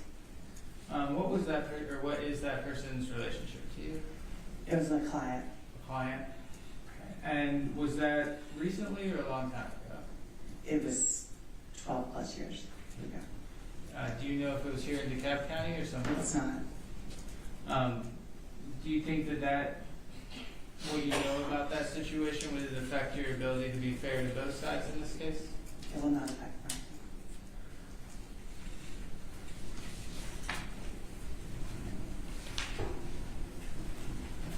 And then you indicated that you knew someone who, yourself or someone you know, had been a victim of sexual assault. Yes. Is that something that you're comfortable talking about now or prior? Yes, I'm fine talking about it. It was a friend in college. Okay. And did that friend disclose the assault immediately, or was it delayed? Delayed. And is that something that, do you think that what you know about that situation would affect your ability to be fair in this case? No. That's all the questions I have. Thank you. Okay. Mr. Booker? Thank you, Judge. I just wanted to ask a couple questions. You mentioned that you were with court order groups. Were there people that were on probation and you were essentially... Yes, it was mostly drug and alcohol offenses. Okay, so they would do an alcohol and drug evaluation and you would give them further treatment? Correct. Okay. And then as far as a counselor, you worked in high school population, middle school population? As a school counselor, I worked in elementary, 4th, 5th, and 6th grade. Okay. All right, and do you have any specific training regarding people that are victims of sexual assault as a counselor? We have a mandated thing that we do every year as a part of Georgia to make sure our teachers and everyone, our staff is trained on recognizing. Okay, and report? Yes. Okay, all right. And then a question was asked about having prior knowledge of this case based on the indictment or the names mentioned. I think you answered in the affirmative. Without telling us exactly, do you believe you have some prior knowledge of this case? Yes. Okay. Do you feel like the prior knowledge that you have, would it impact your ability to be fair and impartial? No. Do you feel like, as of now, your mind is easily divided between the defendant and the state? Yes. Okay. And will you rely on the information that you learn from the evidence that the judge allows in this case to make your decision in the case? Yes. Okay. Thank you, ma'am. All right, thank you. I think we're going to go ahead and break for lunch now. It's about almost 20 after 12. I would like jurors 3, 4, 5, 6, and 11 to hang tight, and we're going to follow up with you while the rest of the folks go to lunch. And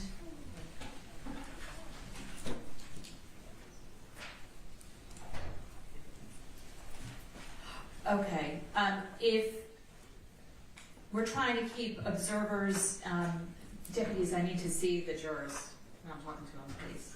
Thank you. If you need to use the restroom or anything, I'd ask that you just go to another floor. We're trying to keep prospective jurors separate from folks who might be observing or witnesses in the case or anything like that. And very important instructions. Do not research anything about this case. Don't Google anything. Don't try to look anybody up.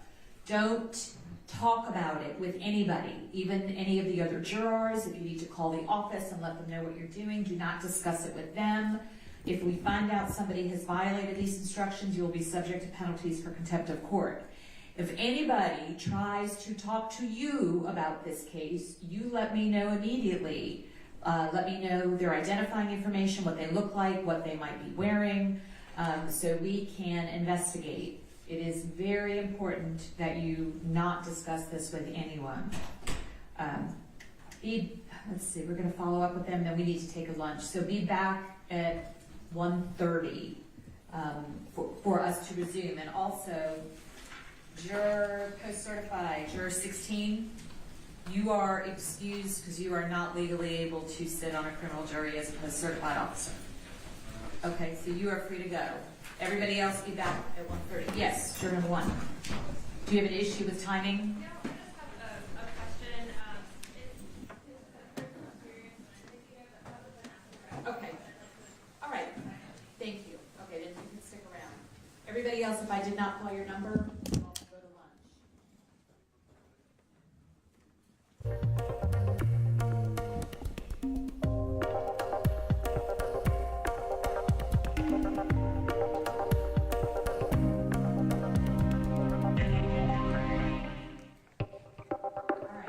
Is the jury room next door? We're streaming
Thank you.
Go through your normal routine, going to the supermarket, going to church, going home, going to work, you know. I thought that was a pretty good routine. But yes, I hear Yeah, you. your chances are not very good, I'm sorry to tell you. But I would say to Patricia that she needs to stay open to the possibility. Okay. But if she is absolutely sure that she does not want to do online dating, then she needs to find out how to meet people just casually, you know, where to in go the and what ordinary, where to settings. go.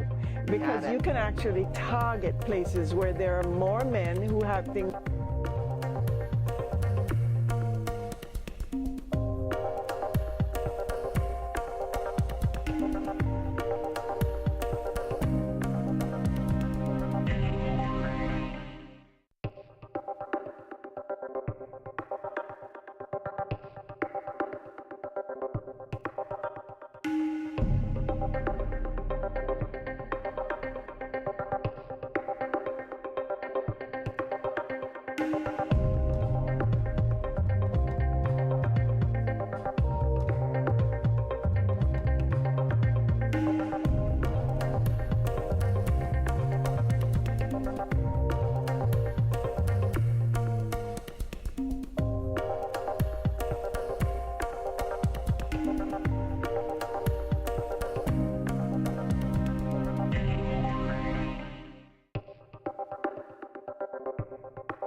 Just listen to music and keeping up with my family on social media.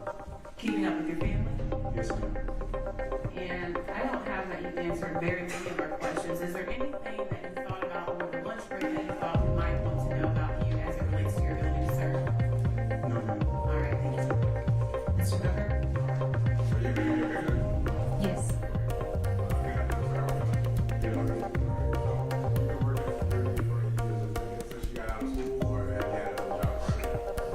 Since I got out of college.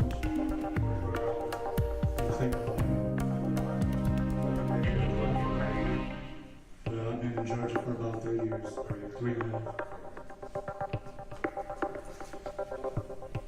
And you work in security and what kind of facility?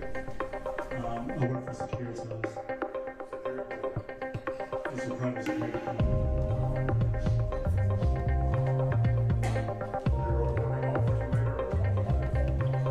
No, just security. Yes, my wife and her previous past relationship.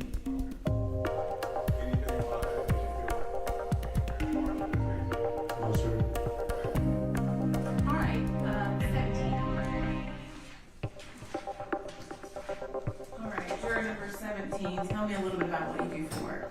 I'm a program manager for DFACS, and I'm contracted with the Department of Juvenile Justice. And do you work directly with with children in the Department of Juvenile Justice? No, not directly.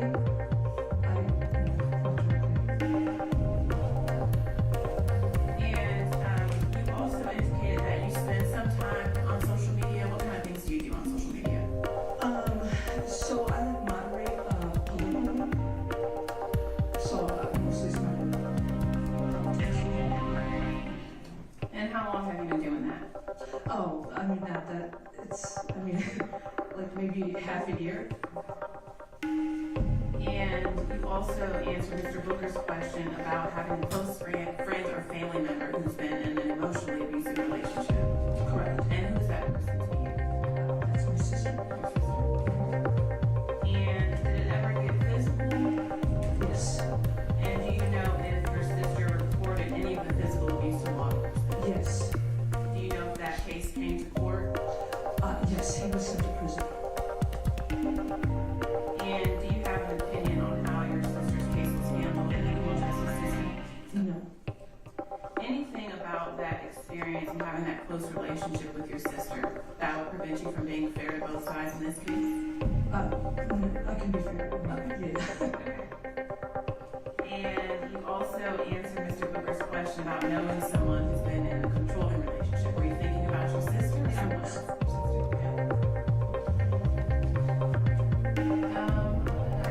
You also indicated that you know someone, a close friend or family member who's been the victim of a sexual assault. That's the same person. Your sister? Yes.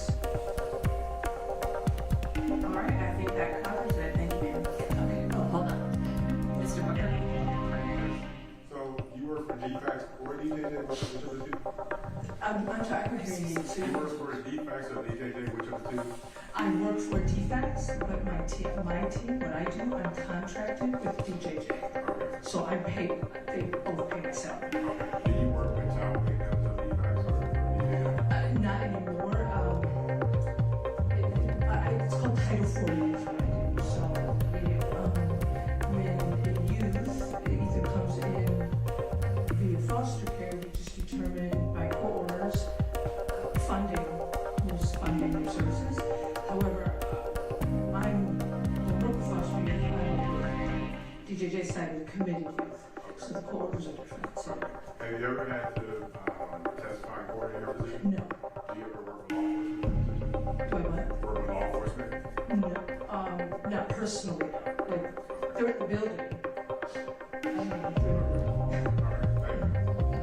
All right, number 18. All right, jury number 18, tell me a little bit about what you do for work. I work at the VA hospital. And what do you do there? Scheduler. And how long have you worked there? Next month will be a year. Did you do any work outside of the home prior to that? Here for about 3 years. And what did you do there? Same thing, counseling. And you answered Mr. Cobley's question about spending some time on social media. What kind of things do you like to do? So I mainly do real estate, sports, exotic cars, things of that nature. Travel, things like that. And you answered his question about having a close friend or family member who's been the victim of a sexual assault. Yes? Yes, ma'am. And who is that person to you? Relative. And do you know if that incident was reported to law enforcement? No. You're not sure? And do you know about how long it happened? Or how long ago it happened? No, I'm not really sure the time frame. More than 5 years, 10 years? And do you know the relationship between the two individuals? Do you know if it was someone that, did the parties know each other? Not really. Outing, I guess. So you don't really know too much of the details about it? Can I get you to speak up just a little? I'm sorry, they weren't related to me, like, detail for detail, in detail for that. And you also indicated that you know someone, either you yourself, close friend or family member, feels that they have not been treated fairly in some aspect, maybe going through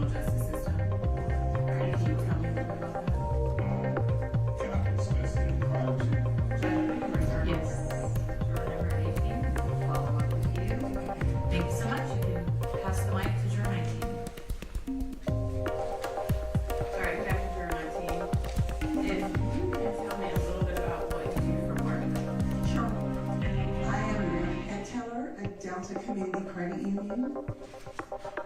And how long have you been in that role? I've been working there for 16 years. And you also answered Mr. Comey's question about attending religious services throughout the week. Yes, I do. Any ministries or leadership boards that you're on? Well, I'm on the Greatness Ministry, and I'm also in the student ministries.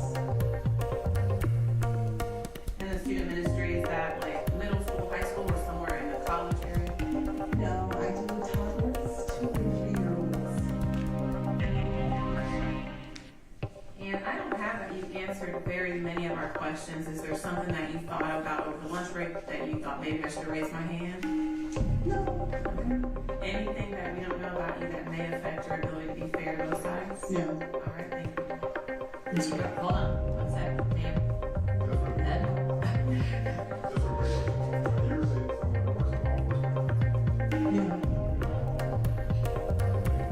All right, now we can bring it to juror 20. You. All right, juror number 20. Do you currently work outside of the home? What kind of volunteer work do you do? I work in a community garden.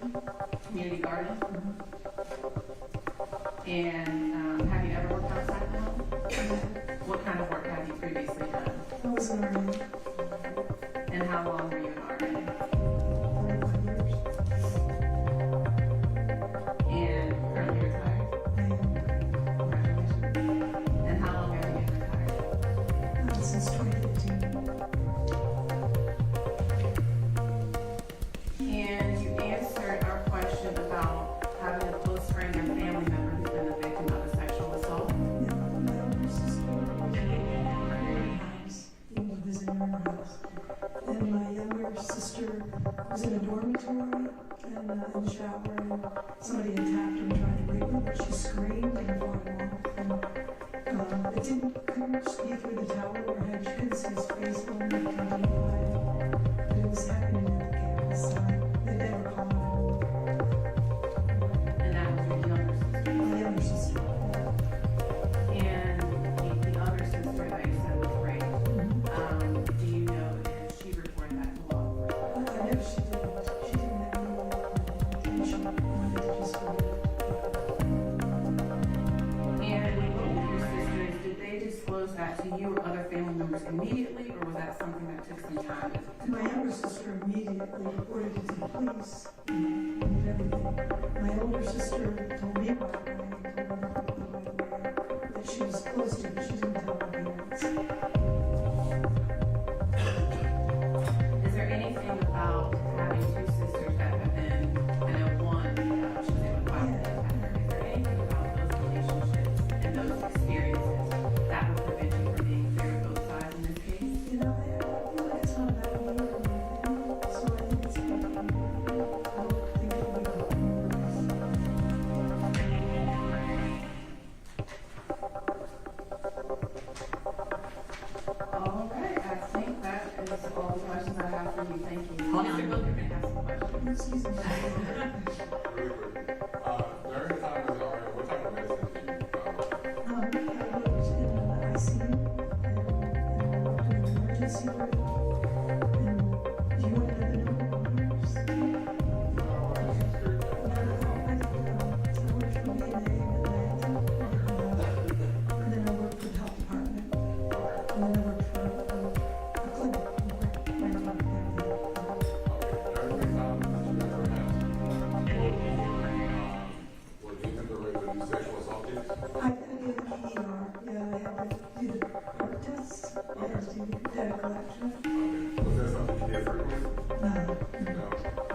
And do you currently work outside of the home? Yes, I does. And what kind of work do you do? Take care of a retired judge. Okay, you take care of a retired judge? Yes, And how long have you been doing that? 4 years. Did you do any other work prior to that? Yes, I worked as assistant in And your work working with the retired judge, do y'all ever talk about cases the judge may have presided over? No. Okay. All right. And on your questionnaire, it says that you know someone that may have been a victim of domestic violence. in a controlling relationship. Controlling relationship. And who is that person to you? My daughter. Did that relationship ever turn physical? No. And is that relationship still ongoing? Oh no, it's been over.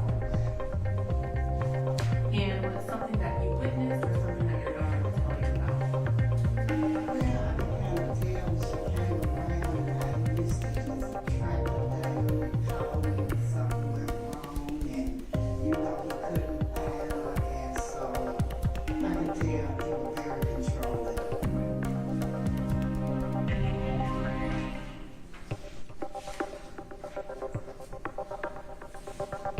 And you answered Mr. Coveney's question about following or subscribing to particular YouTube channels or accounts. No? Okay, I may have heard you wrong. Do you often watch videos on YouTube? No. You answered our question about knowing someone, either a close friend or family member, who's been a victim of a sexual assault. And who is that person to you? That would be You? Is that something you feel comfortable talking about in a group setting? just personal. It's Private, I'm sorry, Okay. private. Judge, if we could reserve on jury Sure. 21. All right. Thank you so much. If you could hand the microphone to juror 22, please. We'll follow up with you later. All right, juror 22, I see that you work for Delta? Yes. And what do you do for Delta? I work in flight operations, so I work kind of in an HR capacity solely for pilots. And how long have you been in that role? That role, 2 years. I've been with Delta for 5.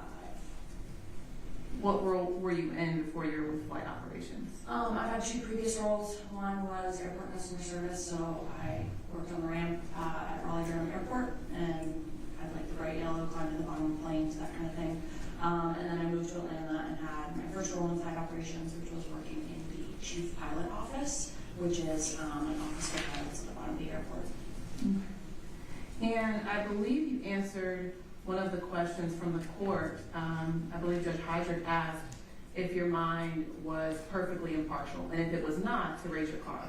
And you raised your card that your mind was not perfectly impartial. Yes, so I think I did that just because of the severity of the allegations. I don't think that I would let that harm my decision from the instructions from the judge. That was definitely one of the first questions that we asked, and I was surprised that those were the allegations that we were going to be discussing. Okay. And so as it stands right now, you don't know anything about the case? No, I do not. And would you be able to listen with an open mind to the evidence as it's presented in the courtroom? Yes. And would you be able to apply or follow the law that Judge Heidrich gives you at the end of this case if you are selected as a juror? Yes. All right. You also answered our question about spending some time on social media. And Is that a yes? Yes. And what kinds of things do you do on social media? Mostly watch funny dog videos or travel content, cooking, some news, mostly world news. And you also indicated that you have a close friend or family member that's become obsessed with an idea or a group, so much so that it's affected relationships. Can you tell us about that? Sure. I think my mom has been politically radicalized over the past 6-7 years, and that's taken a toll on our relationship. As it stands right now, we are okay. We have a decent relationship, but it was rocky for a while based on that radicalization. Okay.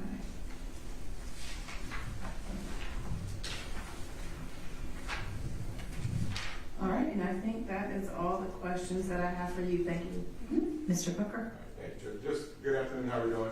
Hello, good. All right. Just really quick. So initially, when you heard the allegations, you didn't feel like you could be fair and impartial. But after having more time to digest it and think about it, you're willing to listen to the evidence in the case, and you'll make your decision based on that. Absolutely, and I think in my thought it was difficulty being impartial, and I think those allegations were surprising. In my job, I take pilots off the schedule for jury duty, and a lot of time they don't get called in for the rest of it, or have a quick trial that day and it's done. So I think that just the severity of the allegations, the length of the trial was shocking to me at first, which is why I answered in that way. But now at this point, I think I can take everything that we hear in this room and the directions from the judge to make an impartial decision. Okay, perfect. Thank you, ma'am. I have no further questions. Let me ask you a question. Yes. Since you work for Delta, is that right? I work for Delta, yes, ma'am. So your vacation work trip coming up, is that something that you can reschedule without losing a lot of money, or is that pretty much? No. You cannot okay. You would lose a lot of money if you had to reschedule. Yes. Okay. All right, again, I wish that was something I could excuse you for at this point, but we will just make note of that. Great. All right, thank you. 23. All right, juror 23. Turn your mic on. Sorry, Judge. Okay. Tell me what you do for work. I work in a construction company. And how long have you been doing construction? 20 years.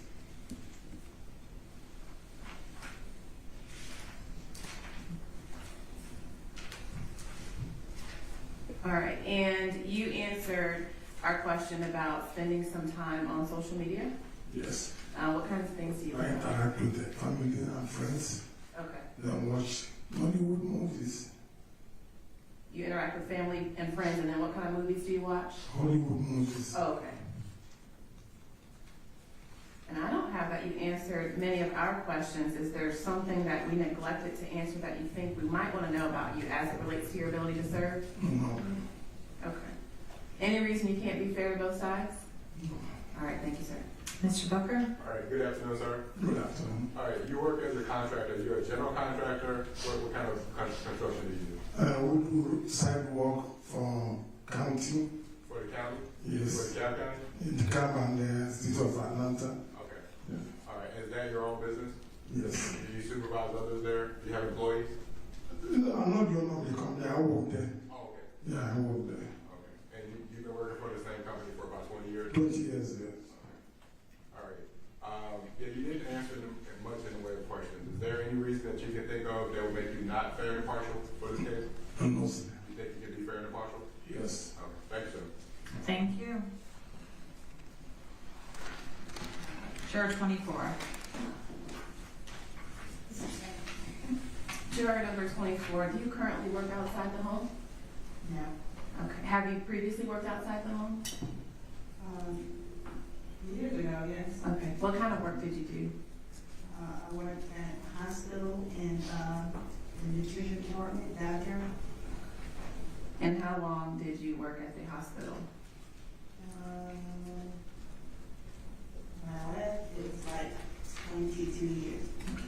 No, 23, I'm sorry. And you also spend some time on social media? No. No? Basically, no. I get all my information on the news, TV. And on your questionnaire, it looks like you answered that you have been the victim of some sort of home break-in or robbery. Yeah, in the community that I'm still in right today, I have 30 years. Previously, back in the early 90s, my home was broken into 3 different times. And do you know if they ever caught anybody? They caught 2 of the people, but I never did find out who it was. Any negative feelings toward law enforcement because of their inability to catch all the folks involved? No.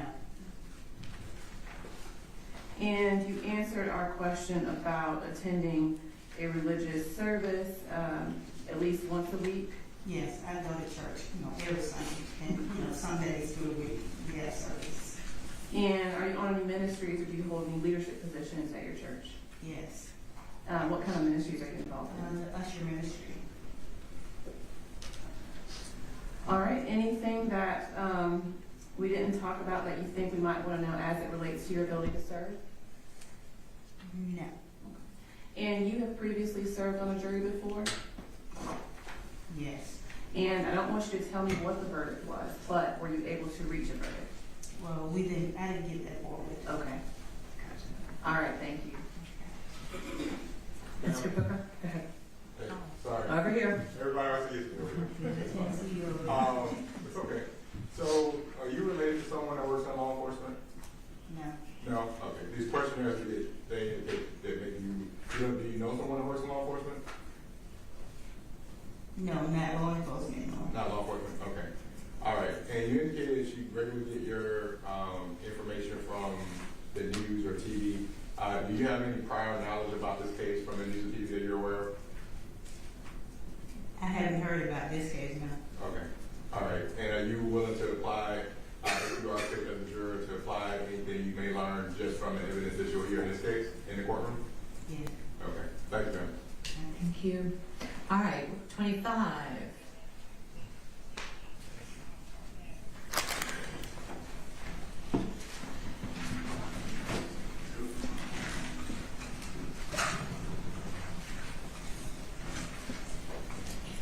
All right, juror 25, can you tell me what you do for work?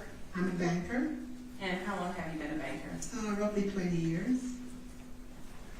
And you answered our question about spending some time on social media. Yep. And what kinds of things do you do on social media? Basically everything. News, entertainment, games. Yeah, I don't watch TV, so I'm mainly on my home. Do you ever spend any time on YouTube? Just listen to like church service or, play music or stuff like that. Now, is that your church service that you stream, or do you watch Yes, my other church service, yeah. Okay. And you also indicate that you do attend a religious service at least once a week. Yes, just with the church. And are you a part of any ministries, or do you hold any leadership roles at your church? No.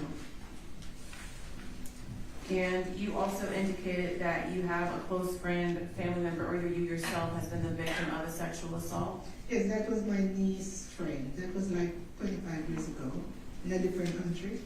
Okay. And your niece's friend, do you know if she disclosed that to her family or law enforcement? And when you found, or when she disclosed it, was it immediate, or did it take some time for her to talk about what had happened? I don't remember. It's been so long. I really don't remember how the time frame. Anything about that experience with your niece's friend that would prevent you from being fair to both sides in this case? Oh, not at all. All right, anything we didn't cover with you? No. All right, thank you, ma'am. 26. Sorry. Oh, sorry. I did it. All right. So you've worked for banking for about 20 years? Yes, sir. Has that been most of your adult employment? Yes, sir. Okay. And in your position, do you have the ability to hire and fire other people? I used to. Okay. But I am in a new bank now because I moved from Florida here. Okay. But in my prior bank, I was a manager, so I was. Okay. And how many people would you generally supervise? Anywhere from 4 to 8. 4 to 8? Mm-hmm. Okay. All right. Do you think you can be a fair and impartial juror in this case? Yes, sir. Okay. Thank you, ma'am. All right, now 26. All right, juror number 26, tell me a little bit about what you do for work. I work in the sports licensing industry. And how long have you been in that industry? 25 years. And you previously served on a jury? I have. And without telling me what the verdict was, were you able to reach a verdict? We weren't. And I believe you answered Mr. Cohney's question about subscribing or following a YouTube channel. What kinds of channels or things do you watch on YouTube? And while I was serving as an admin for my daughter, posting videos of her because she was being recruited for college for sports. Okay. She's no longer interested, so I'm no longer posting those things. Bummer. And you also answered our question about attending some sort of religious service, maybe once a week or so. And do you hold any leadership roles? I'm on like our admin committee. All right, anything we didn't discuss with you that you think we may want to know as it relates to your ability to serve? No, ma'am. All right, thank you, sir. Mr. Booker? Sports license industry, what exactly do you do? We're like a middleman between colleges and universities and companies like Nike and Adidas that want to use their logos and put them on product. Okay, so when Georgia wants to use whoever We you make guys a lot of are, money, yeah. do you mediate the contract between them, or how does that work? Yes, we negotiate the deals to sign the schools and ultimately to sign the companies that want to use their lines. Okay. And how long have you worked in that field? 25 years. Well, in industry about 30, with the company about 25. Okay. And do you supervise others in that position? Yes, sir. Okay. And you indicated you were on the administrative committee. Were you talking about your church? Yes. Okay. All right. Is there any reason you couldn't be a fair and impartial during this case? No, sir. Okay. Thank you. Yep. 27. All right, juror number 27, I see that you are a social worker or a social worker consultant? Consultant. Okay, and what kinds of things do you do as a consultant? I'm employed by the Department of Family and Children's Services. I serve as a consultant for Children's Health Care of Atlanta. And how long have you been in that role? 13 years as a consultant, 21 years with DeKalb. And you also indicated that you subscribe to a certain YouTube channel or you watch certain things on YouTube. Did I get that right? If I indicate it, it's very rarely. Okay. What kinds of things do you watch on YouTube? Music or funny pet videos. All right, and I guess by virtue of your job, you answered Mr. Kobe's question about having a background in psychology. Was it through your job or? No, it was just my major in college, Bachelor of Arts in Psychology, minor in social work.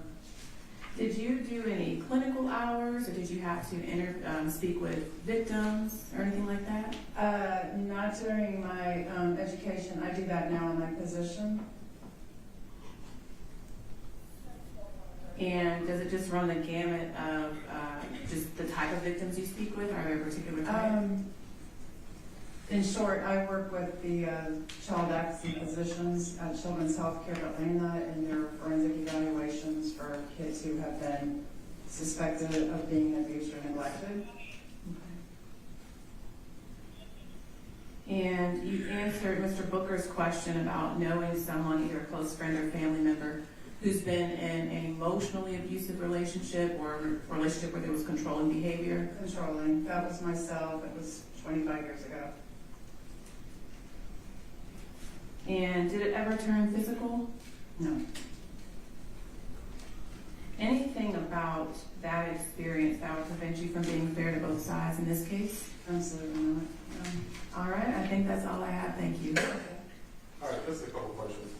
Earlier, I believe you were the one who was clarifying my questions about having experience working with victims. Yes, sir. And so in your current position, you work as a consultant for children, I think you indicated, right? Yes, sir. Is that primarily, is it older children or babies that may come in with broken bones? What range of children do you work with? All. The population is typically nonverbal or developmentally delayed. Okay. Okay. Do you have to work with law enforcement in that position? We collaborate with law enforcement, DBACs. Have you ever had to testify? Yes. Yes? Yes. Okay. Have you ever testified? How many times do you think you testified? More than 10 times? Yes. Okay. And when you testified, in what capacity were you testifying?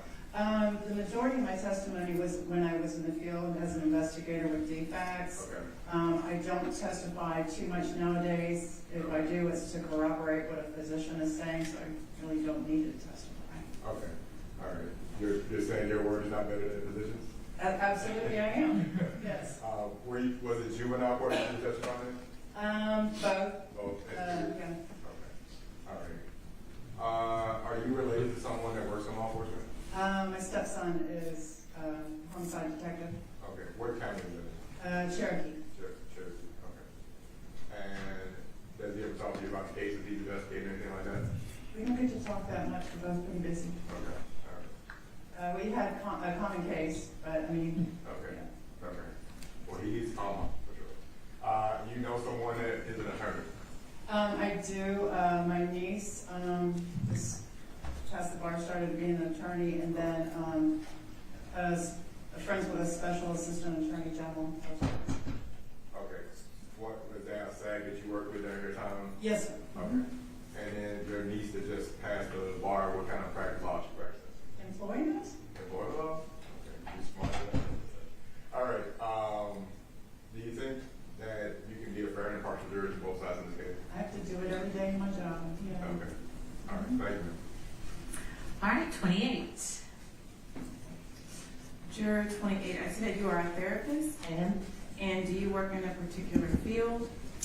I have a private practice, and it ranges in terms of diagnoses, but I do work a lot with trauma. And how long have you been a therapist? In private practice, 10 years. 10 years, yeah. And what about outside of private practice? I was a school social worker for 15 years. And you indicated that you know someone who's been in a controlling relationship or emotionally abusive relationship. Are you thinking about folks you work with or someone personal to you? Both. Both, okay. Let's talk about, we'll leave work to the side, but talk about the folks that are close to you. Is that yourself or someone you know or a family member? Can we do that private? Sure. Judge, if we could reserve Yep. on 28. 28, we'll follow up. Thank you. 29. All right, juror number 29. Do you currently work outside of the home? Yes, I do. What kind of work do you do? I'm an automotive painter. And how long have you been in that role? About 10 years. Did you do any work prior to that? Yes, I was in the construction field.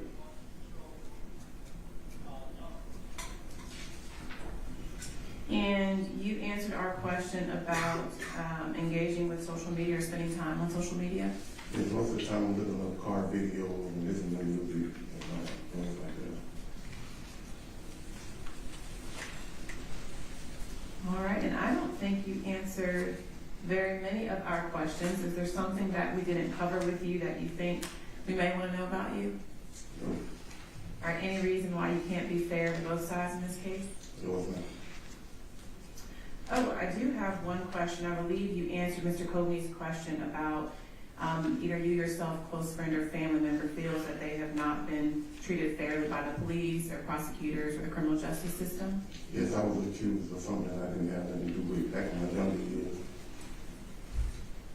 And did it result in you being arrested and having to come to court? No, I didn't. Okay.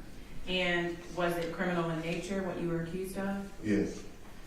So was it something that was, you had to talk with a sergeant, or can you tell us a little bit about that? It was like back in high school, I had like a talk with the school police. It was about a situation where some people got in a fight and they thought I had something to do with it, but I didn't. Any negative feelings toward law enforcement generally because of that experience? No. All right, thank you, sir. All right, juror number 29, how you doing, sir? How you doing? Not too bad. Didn't answer many questions. I think you answered that you have a friend or family member that's an attorney. You know someone that's an attorney? Yes, I do. I have a cousin I think he's a sports attorney or something like that, something in sports. Is that here in Atlanta? It's in Illinois. Okay. And you said you worked as an automotive painter. Do you work for a dealership? I work for Tesla right now. Okay. Well, y'all have limited colors. I know, man. Makes the job easy, man. And you've been working for them for how long? A year and a half now. Is that the one right here in town? In Tucker. In Tucker, okay. All right. Are you related to someone that works in law enforcement? Yes, I am. I have an uncle that's a retired detective. Okay. Do you know where he worked at? In Illinois. In Illinois. Is that where you're from originally? Originally. Okay. All right. Do you feel like you could be a fair and impartial jury to both sides? Yes. Okay. Thank you, sir. Thank you. All right, where are we? 29? 30. 30. Okay, thank you. Hello, good afternoon. Good afternoon. Like, says, have you served on a jury before? No, sir. And are you retired? I'm disabled. I caught COVID back in 2020, almost passed. And I got arthritis all over my body, and they said that I was disabled not to work. Have you worked in the past? What kind of work did you do? I used to take care of elderly people, but now I can't do it anymore. And you didn't answer too many of the questions that we asked, did you? Is that a no? No. Okay. Is there anything that we didn't ask that you think it's important for the attorneys to know? No. Thank you, ma'am. Ma'am? Oh, hold on. Hey, Stand back sorry. up. Thank you. All right. So I didn't catch what you said. What did you do prior to going on disability? I used to be taking care of the elderly. Okay, is that where you spent most of your career, your work career, taking care of elderly people? Yes, sir. Okay, was it like in the hospital or in nursing No, home? just word of mouth. Oh, my word of mouth. Okay. All right. And you lived here in DeKalb most of your life? Yes, sir. Okay. All right.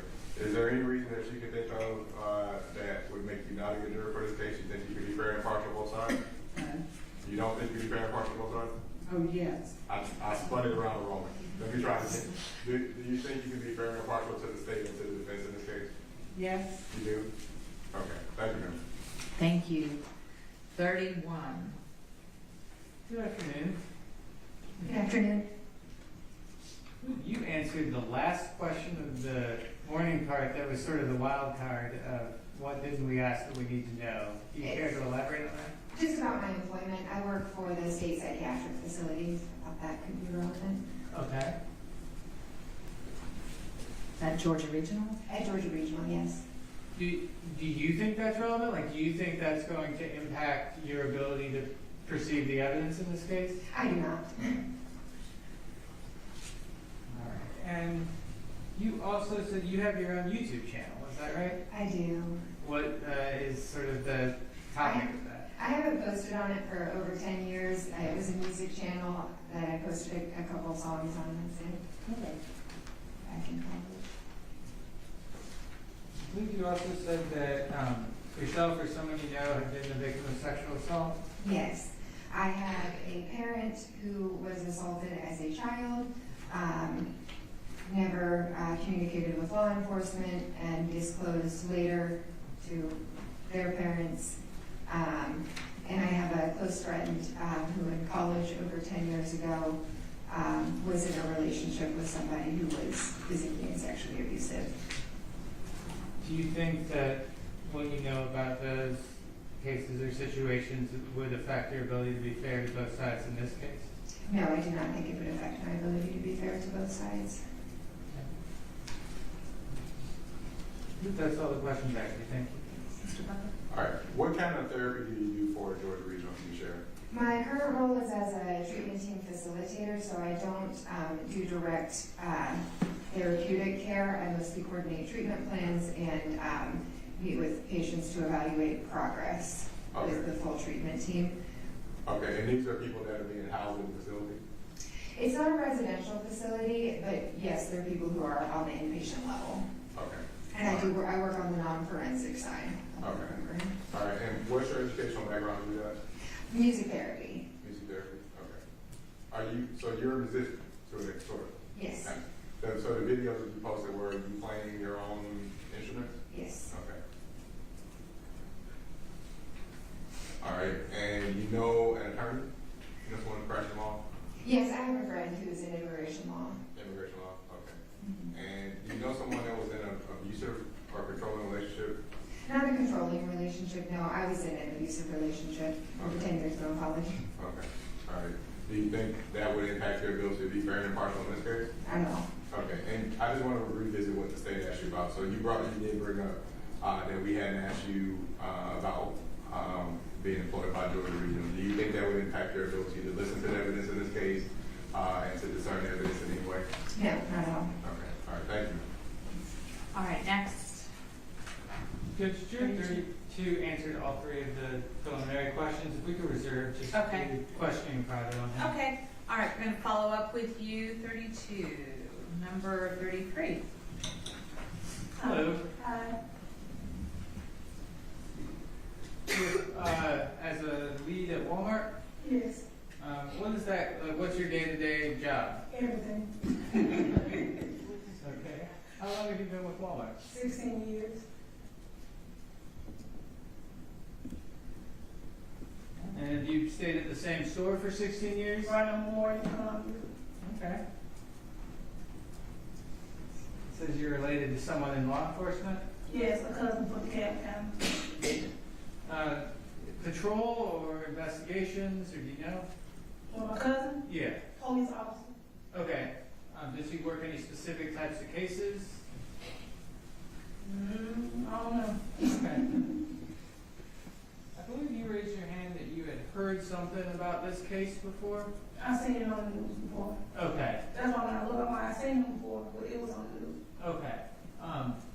Would you be able to set aside anything you've seen on the news and decide the case based on what you hear in court this week? Yes and no, because I have a friend that's on trial for the same thing he's on trial for. Okay. And he has talked to me about the trial. Did he talk to you about his trial or Yes. he's talking about No, this not trial? him, my friend. Okay. So when you said, well, we feel poor, I was like, wow. Okay. And you, so I'm just trying to make sure I understand. You think that what happened in your friend's case might affect the way you feel about this case? Yeah. Okay.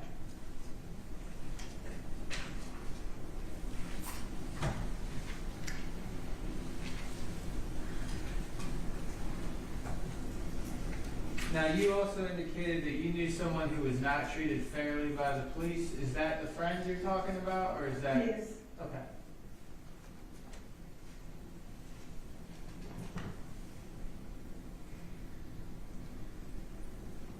I believe that's all the questions I have. Thank you. Mr. Becker? All right, thank you. Juror number 33. So your friend that was treated unfairly by the police, if there are police officers that testify in this case, will you still listen to them? Do you feel like because you have that opinion that you won't listen to law enforcement in this case? I'll listen. Okay. You haven't made your mind up either way on this case. You're not leaning one way or the other at this point? No.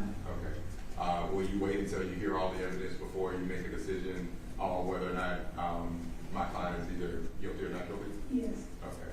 Now, you indicated also that you have a friend that's on trial for the same allegation? Okay. Well, Wait, hold on. Gotta make sure you say yes or no. Thank you. with that friend's case being in the same position, do you feel like that would impact your ability to be fair and impartial in this case? No. No? All right, will you base your, the same line of question, will you base your decision on the evidence in this case, not your friend's case? Yes. Okay. Couple more questions.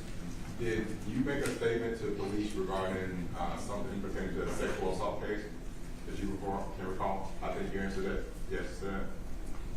I have a friend, but Your friend made an accusation of sexual assault? yes. Okay. Did you have to give a statement to police regarding that? No, they just told me about it. They just told you about it? Okay.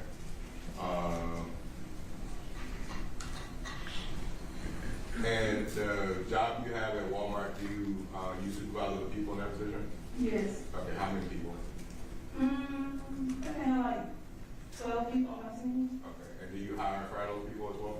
Yes. Okay. All right, thank you, ma'am. All right, 34. Hello, good afternoon. You guys tell us about what you do for work. I do IT, so I do support and administration for student and department management company. And how long have you been doing that sort of work? At this company, I've been there for almost 3 years, and I've been in IT for 7. And you go to church or religious service regularly? I do just once a week. And do you serve in any sort of ministry or leadership capacity? No. And what sort of things do you use social media for? Just like sports, technology, science, music. Anything we didn't ask, do you think the attorneys in this case should know? Nope. That's all I got, thank you. All right, really quickly, in your position, do you supervise other people? No. You do not? Okay. And your educational background is in information technology? Yes, sir. Okay. You didn't answer much in the way of questions. When you're not working or watching videos on YouTube, what are you doing for your time? Playing video games at home or hanging out with some friends. Okay. Did you go to school here locally in Atlanta? I went in Natureboy, Georgia. Millville. Okay. And you feel like you can be fair and impartial on both sides? Yes, sir. Okay, thank you. Thank you. All right, now we need to get that down to George 33, I believe. No, 35. 35. 35. It's 35. Good Lord. Okay.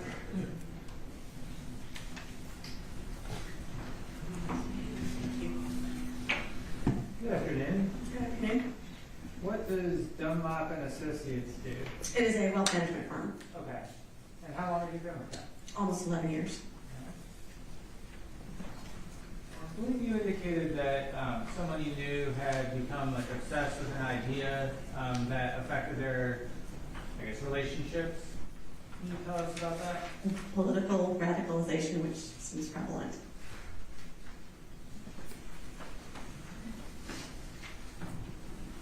And do you have your own YouTube channel? I operate the YouTube channel for my office. Okay.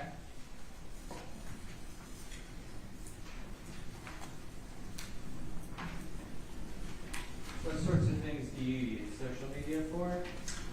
Mostly music, a lot of local bands, an embarrassing amount of cat videos, and currently patio furniture.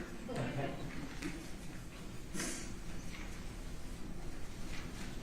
Have you served on a jury before? I have.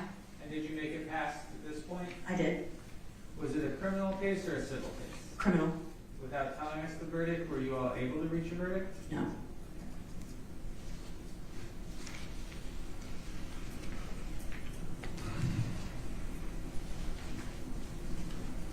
And I believe you indicated that yourself or someone you know has been the victim of sexual assault. Yes. Are you comfortable discussing that now? Yes. Was that you or someone that you know? My son's godmother. And approximately how long ago? 25 years ago. Okay. And was there like an immediate outcry or disclosure of the abuse, or was it somewhat delayed? It happened before I met her. Okay. And from what you know about that situation, do you think it would impact your ability to be fair in this case? No. That's all the questions I have. Thank you. Mr. Booker? Hey, man, how are you doing? I'm well, how are you? Not too bad. So you work for a wealth management company. Is your educational background in business management or what is it? Finance? No. What is it? I've done a lot of everything. Okay. What is your educational background? This is something you learned by trade? I didn't graduate. Okay. It's something you learned by experience? Yes. Okay. All right. Did you work for this company prior to becoming an employee there? Did you work up into the position you're in, or did you just get hired into the position you're in? Oh, no, I've worked my way up in the company. Okay. All right. And in the position you're in now, you said, I think you're the chief operations officer? I am. Okay. And how many people do you supervise in that position? I have one direct report, but I have trained every single person in that office. Okay. How many people are in office? Right now, 6. We're looking for 2 more if anybody's interested. All right, fair enough. And you know someone that's been in an abusive relationship before? Yes. Okay, could you tell us who they are? Are you willing to share who that was? With me. With you? Okay. Do you feel like that would impact their ability to be fair and impartial in this case? No. Okay. Okay, thank you, ma'am. Thank you. Thank you. 36. Hello, good afternoon. Good afternoon. Have you served on a jury before? It's been years, but yes. Okay, and did you make it past this point? No. Okay. And you go to church regularly? Once a week, yes. Okay. I attend church, yes. Yes, ma'am. Do you serve in any sort of ministry or leadership capacity with your church? No. Sometimes I write special papers for a program, but not. Okay.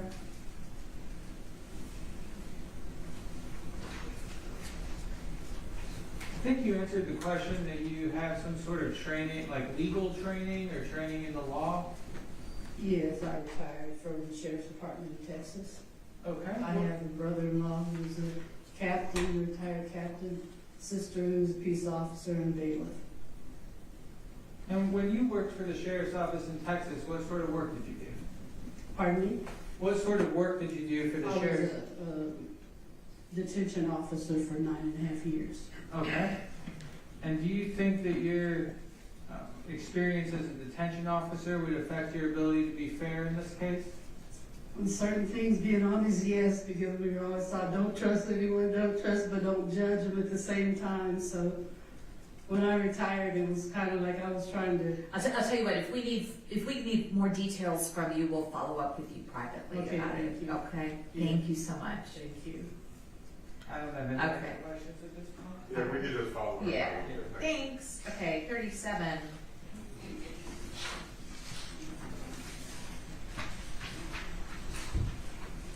Good afternoon, ma'am. Good afternoon.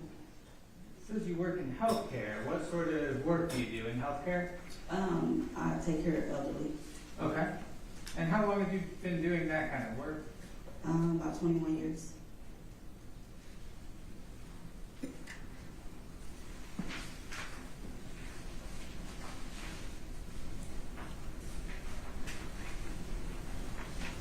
And what sorts of things do you use social media for? Just entertainment and keeping up with everyone.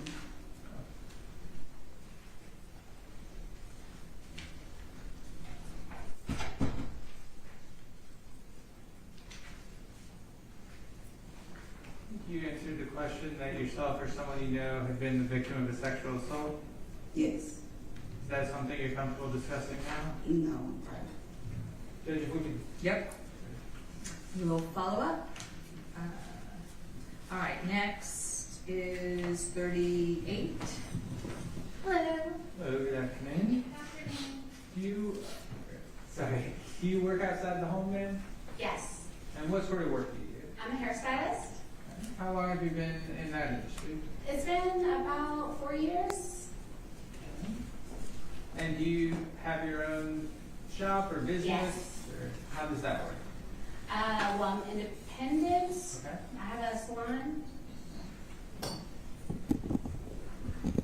You're the one with the child, correct? Yes. Okay. What are you doing for pickup today? Well, that is yet to be decided. I'm trying to carpool with some parents, but I can't have my phone on, so we'll see at the next break. Okay, if you need to take a break after you're done to go make that phone call, you're welcome to. Thank you. You're welcome.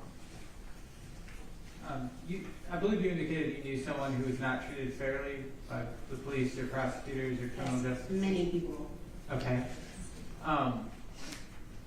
Do you feel like you can be fair to both sides in this case? I probably would have grievances against both, so no.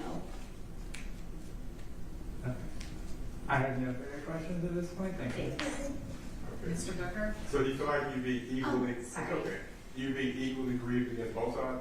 Yes. Okay, so that means you could be fair, Okay, sure. right? Equally grieved, wait a minute, equally grieved because of your childcare situation or what, why? No, never that. I just know a lot of people that have been sexually abused, raped, molested, including myself. Okay. So I think I would probably, no offense, be leaning more against the defense and is, just bias. Okay, so you feel like you would have a bias? Yeah, more so leaning. One way or the other, it doesn't matter which way. You would have a leaning toward one side or the other. I think so. And that bias that you would have, whether it's one way or the other, would be one that you would not be able to set aside based on the instructions of the court. Oh, I can definitely try, but I just know, implicit bias. Like, if you have the experience, the lived experience, it's going to be harder to kind of be impartial. Okay, and you were a victim of sexual abuse yourself? Yes. Okay. And I know you got to get your kid. The other thing would be the concern, I'm assuming on your mind for the fact that you have a young child out there, you're not sure how the child's being taken care of. Yeah, naturally. Yeah, as a mom. Okay, all right. Thank you. Next, 39. Hi. Do you work outside the home, sir? I'm last year, so we're gonna work right here. And what sort of design do you do? Graphic design, Okay. so in-house design teams. How long have you been a graphic designer? 30 years.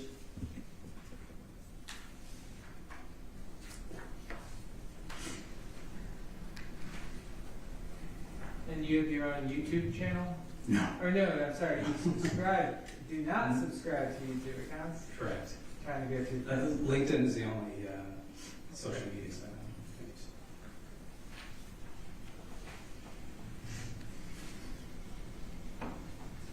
You also indicated you knew someone who was not treated fairly by police or prosecutors. Yes.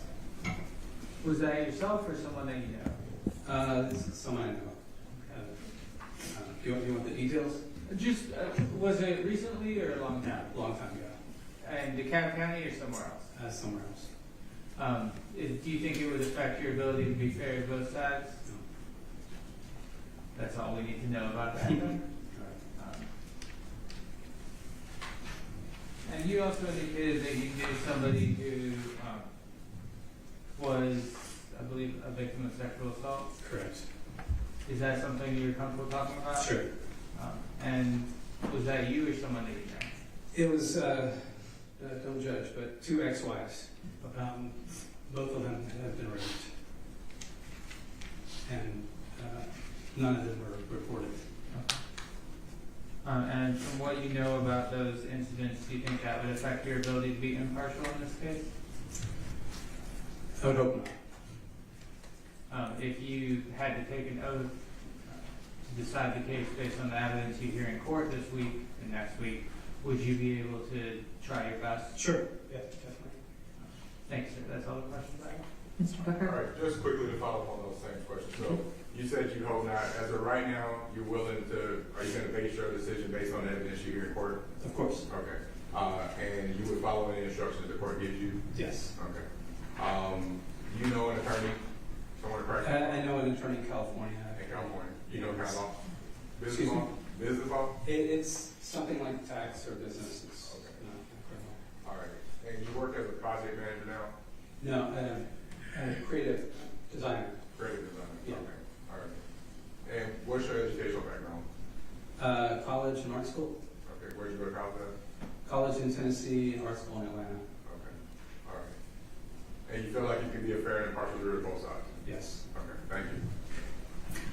40.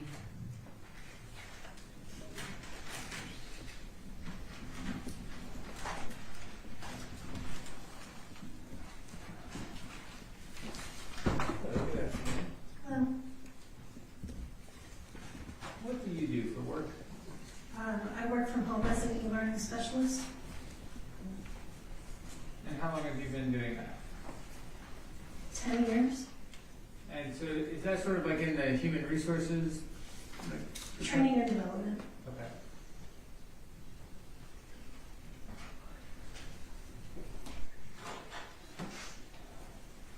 And do you have your own YouTube channel?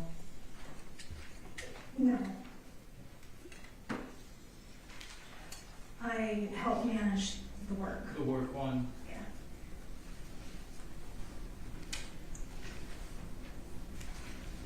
You indicated that yourself or someone you know had been the victim of sexual assault. Yes. Is that something that you're okay discussing now or in private? We can discuss it now. Was it yourself or someone that you know? Somebody that I know, multiple people. And what were their relationships to you? Cousins. Approximately how long ago was it? 20 years and 10 years, roughly. Were the abusers people that they knew? Yes. And do you know if they were reported immediately or was there some delay or never? They were reported.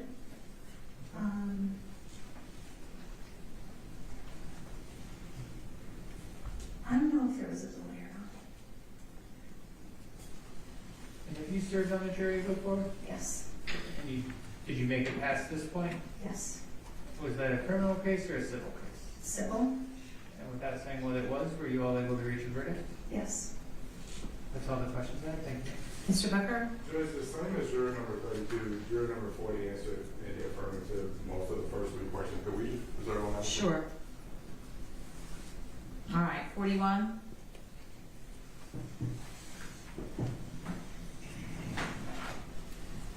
Hello. Aye. Stewart and payroll. Yes. Hold on, where's the mic? Okay, we gotta hold it up so, to your mouth so we can hear you. Yes. How long have you done that kind of work? Almost 7.5 years.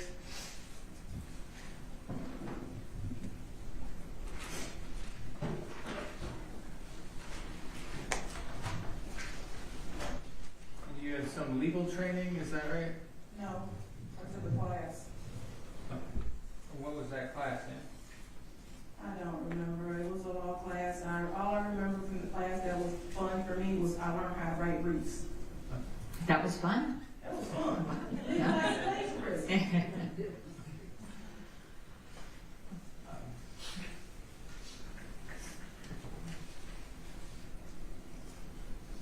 You indicated that yourself or someone you know had been a victim of sexual assault. Yes.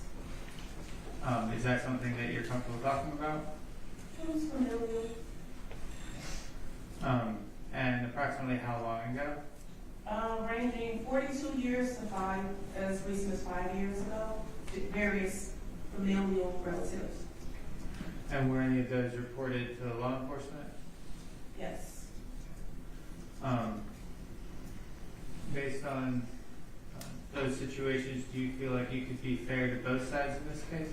I was about to agree for the longest one, so yeah.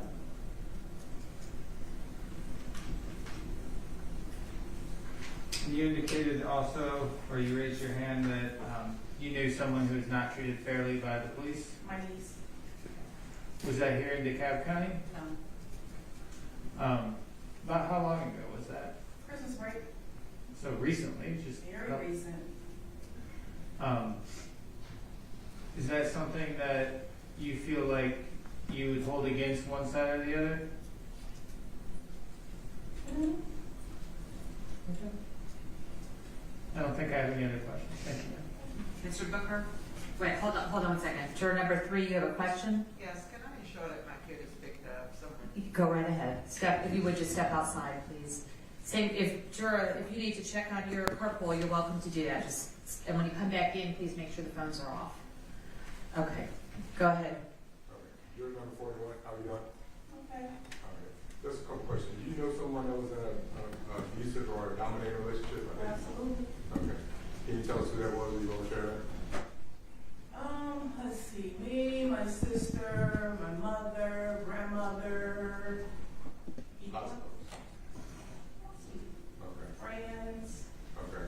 And in those relationships, were the people, were they arrested for their behavior?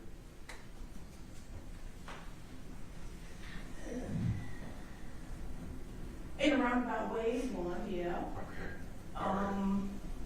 The others, I think, no. Nope. Okay. All right. Do you think because of that you could be a fair and impartial juror in this case anyway? Yeah. Okay.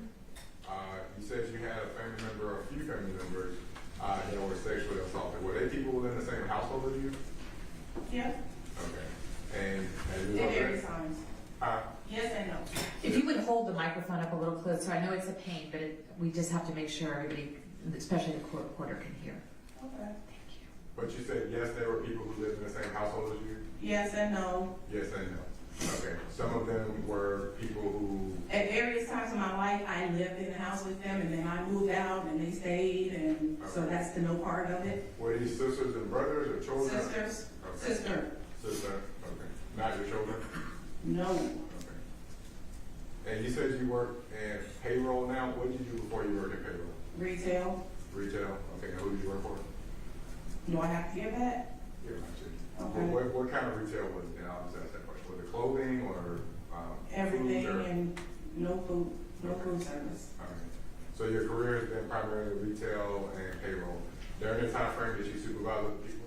Yes. Okay. And did you have to deal to the higher power? Yes. Okay. And how many people would you supervise at the max time? At the most, maybe 9 or 10, Okay. perhaps. And that was during retail or in your current position? That was in retail. In retail, okay. All right, thank you, ma'am. Thank you. Next. 42. Hello. Hi. Who's your program manager? What does that mean? I do research and consulting and workforce development. And what company do you work for? Burning Glass Institute. And what do they do? Exactly that. It used to be a data firm and they sold labor market information. This is a spin-off that does activation. And what sorts of things do you use social media for? I use LinkedIn a lot for work, and then keeping up with family or friends, cat videos, cooking videos, travel. You indicated that yourself or someone you know has been a victim of sexual assault. Yes, that's correct. Is that something that you're okay talking about? Yes. Was it you or someone that you know? It was a friend. She was in a long-term abusive relationship. She ended up getting a restraining order, but there were no criminal or civil charges other than that. And your, I guess, knowledge of what happened in that situation, would that affect your ability to be fair in this case? No, I don't think so. That's all the questions I have. Thank you. Mr. Becker? All right, just really quickly, you're working as a program manager now. What's your educational background in business? I have a degree in philosophy and economics. Okay. Is there anything that we failed to ask that you think would impact your ability to be fair and impartial? No. Okay, thank you. Thank you. All right, next. Hello. Hi. You work for Emory, Yes. and how long have you been there? About 4 or 5 years. And what do you do as a library assistant like what's your day-to-day job? So I manage the reading room at the Emory Archive and Rare Book Library, so I just help schedule researchers, help them request items, oversee the reading room.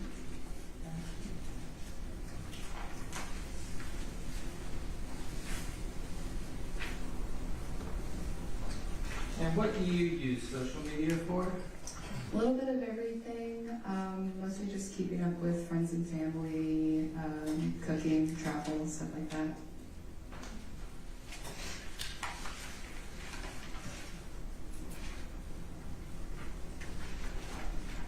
You indicated that yourself or someone you know has been the victim of a sexual assault. Yes. Is that something that you're okay to talk about? I'd rather talk about it privately. 42. All right. 40. Oh, 43. Good. Glad you guys are keeping me in line here. Okay, yep, 43. All right.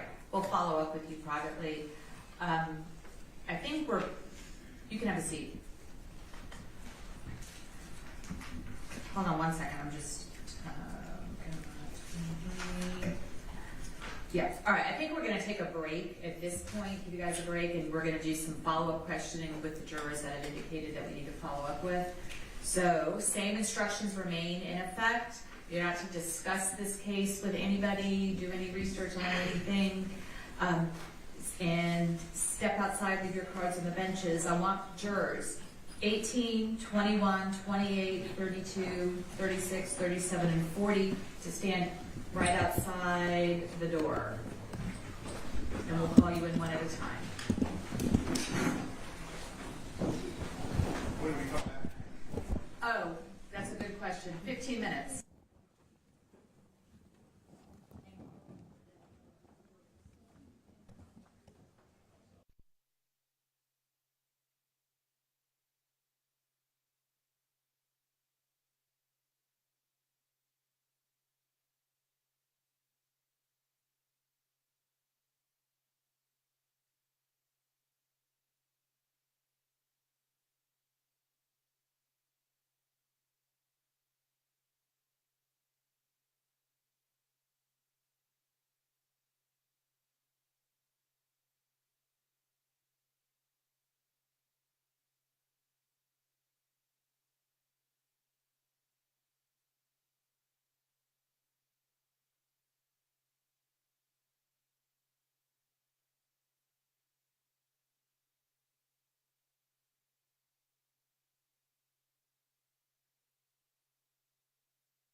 Thank you.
Jury during the initial reading of the indictment that these were second or subsequent because the court asked in front of the jury, asked the state if these were subsequent violations of the law. And so subsequent to the charge, to the counts. Well, I asked if count 4 was subsequent to count 3 and count 5 was subsequent to count 3 and 4. That was what I asked. Well, the way the indictment reads and the way the state has it is it constitutes a second or subsequent violation of this law. And so if the state intends to argue that a violation of the law is based on an accusation, then I'm not sure what's the purpose of having, criminal law trials. I think that's based on what he's already said, that that's his position, is that because he's been arrested more than one time, that therefore it would be a violation of the law. And I would move that to akin to when someone is arrested for more than one battery charge is based on a conviction. It's not based on a prior arrest, because again, we have a process in this country. It's a trial court where a jury will determine whether or not he's violated the law. So there are two issues with count 4 and count 5. They add language into the indictment that are not elements for a jury to consider. So they would be in violation of Mr. Bishop's rights regarding count 4 and count 5, being that they add elements that they're simply not parts of it. And so a jury would not be entitled to determine whether or not they're second or subsequent. That language should never be placed in the indictment, and count 4 and count 5 would be improper because of that. But I would also add count 3, count 4, and count 5 are all issues because, again, they don't place Mr. Bishop on notice of how he allegedly caused it. And when you look at OCGA 16-11-90 B1, in this statute, the way the statute reads is a person violates this if he or she, knowing the content of a transmission or post, knowingly and without the consent of the depicted person, electrically does that. And so in that section, it doesn't say cause under B1A. All right, hold on. It's electronically transmits or posts. Right. So it would have to fall under B2, which that's what I'm saying. It cannot be B1. Oh, I see what you're saying. Causes the electronic transmission or posting. Okay. Right. And so that would have to fall under B2. That's where you see the language. They cannot argue it under B1. So it would have to literally fall under B2A. And again, looking at section... well, it just says section B. It doesn't say... Well, I mean, if that's the case, then... but because they have the language of cause, then if the state gets to go to trial and they can argue that he did it or caused it, then that's an even bigger issue for DeMira, because under that, they could argue it under the entire statute, and Mr. Bishop would have to defend under the entire statute, and that's not his obligation. He's here with his freedom, and obviously the rest of his life at issue. He would be entitled to know what code section the state is going to move under in order to effectively defend it. Are they going to argue, as they've written in the indictment, that he caused it? And if he did cause it, how did he cause it? Or are they going to argue that he posted it himself? And if that's the case, then their indictment is flawed just in that aspect. So whether or not they're moving under B1A or B2A, if they're alleging misdemeanors, then they would have to allege it under B1B or B2B, because that's the only misdemeanor section for that. That's not what they've alleged. They've alleged what would be under B2A, because to post to this social media website, it's to a website, is exactly what they've listed. And so, simply put, it's a felony. But again, it doesn't place Mr. Bishop on notice as to how he caused it. And so that's the issue with the indictment. That's why it's subject to a DeMira. We're not arguing regarding count 1 and count 2, but counts 3 through 5 are all subject to this DeMira. And they also, in 4 and 5, add language that is not in the jury's purview, because they make certain assertions and conclusions that a jury has to determine whether or not this is a subsequent violation of the law. That actually just deals with, it might as well be say that Mr. Bishop is convicted, because again, if you put that in front of a jury on a felony battery case, for instance, it still wouldn't be for the jury's purview for that. And so I would argue that that's an issue for the state. Okay, thank you. Thanks, Judge. Response? Yeah. Yes, Judge. Madam Roach, you have the statute in front of you. I have the statute.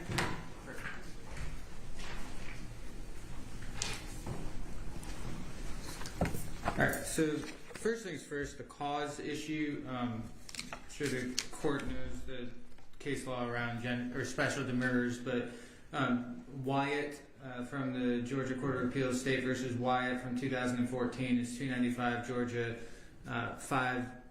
257. 295 Georgia 257 from 2014. That's sort of the case that is always cited to. The true test of the sufficiency of an indictment to withstand a special demurrer is not whether it could have been made more definite and certain, but rather whether it alleges the underlying facts with enough detail to sufficiently apprise the defendant of what he must be prepared to meet. In this case, we have the date, the length of the video, who is depicted in the video. In Moore versus the State from Georgia Court of Appeals from 2023-54, Georgia Appeals 145, an indictment charging a violation of a statutory offense shall be deemed sufficiently technical and correct if it describes the offense in the language of the statute or so plainly that the nature of the offense may be easily understood by the jury. An indictment comports with constitutional due process and is sufficient to withstand a special demurrer if it contains the elements of the offense charge, sufficiently informs the defendant of what he must be prepared to defend against, and in the event of another prosecution for the same offense, enables the defendant to accurately determine whether he may plead former conviction or acquittal. In that case, counts 1 and 2 tracked the language of the applicable statutes, alleged all of the elements of the offenses charged. But he's only raising the demurrer as to counts 3. Right, I'm sorry, I was quoting from the Moore case, okay. where in that case, Mr. Moore was raising an issue with counts 1 and 2. I think, and I'll be brief, but I think one of the most, or a relevant case to this is a recent case from the Supreme Court, Eubanks versus State. That's 317 Georgia 563. Miss Eubanks was convicted of felony murder, and the predicate felony in that case was possession with intent to distribute of heroin. The facts of Eubanks are that Miss Eubanks was a caregiver for a disabled adult, and that disabled adult came into contact and ultimately overdosed from heroin that Miss Eubanks was keeping in her home to sell to other people. And the indictment in Miss Eubanks' case charged her while in the commission, and I'm quoting, while in the commission of the possession of heroin with intent to distribute did unlawfully cause the death of the victim by exposing said person to heroin while in the commission of the distribution thereof. She raised essentially the same issue that the defendant in this case is, which is that the state did not adequately explain how Miss Eubanks exposed the victim in that case. And the court in Eubanks, again, this is December of last year, 2023, the state need not allege all of the details of the crime in an indictment so long as the allegations contain enough detail to allow a defendant to prepare his defense intelligently. The state did not allege precisely how or when Amy was exposed, in quotes, but doing so was not required to satisfy due process. And then the court pointed out the indictment protected Miss Eubanks against the dangers of double jeopardy in a possible future proceeding, and informed her that the charges arose out of the conduct that resulted in Amy's death. And given that it cannot be reasonably argued she is not protected from the dangers of double jeopardy. So in this case, the state alleged that he caused the posting. We have specific videos that he could not be subject to prosecution for the same conduct in the future. And he is sufficiently on notice that how, when, where the posting took place that forms the basis of counts 3 through 6. With respect to the second argument, subsection B1A deals with websites that advertise themselves as pornographic websites. a website, peer-to-peer sharing site, thumbnail gallery, movie gallery post, linked list, live webcam, web page, or message board that advertises or promotes its services as showing, previewing, or distributing sexually explicit conduct. That's why the state is, Twitter's, for all of its flaws, is not a porn site. So that's why the state's not operating under subsection B1A. We're operating under subsection B1B, which is to post such a post to any other electronic means which does not fall within subsection A, such as Twitter. So because of that, then the punishment portion is C1 rather than C2, right? And C1 makes a person who violates that subsection guilty of a misdemeanor of a higher aggravated nature, provided, however, that upon a second or subsequent violation of this code section, he or she shall be guilty of a felony. Subsection 2, which is right below it, written at the same time, dealing with posting this stuff to porn websites, says, for their recidivist portion, upon the second and all subsequent convictions. So if the legislature had intended a prior conviction to be necessary to elevate a second or subsequent offense under C1 to a felony, they would have used the same language they used in C2. Instead, they didn't, and they just said violation. Furthermore, because of the Supreme Court of the United States decision in Apprendi, which says any fact that enhances punishment must be alleged in the indictment and proven beyond a reasonable doubt, the state was required to allege that it is that counts 4 and 5 are second or subsequent violations, or else we would have run into an Apprendi issue. The only exception to Apprendi is when the aggravating factor is a prior conviction, which subsection C2 does not require.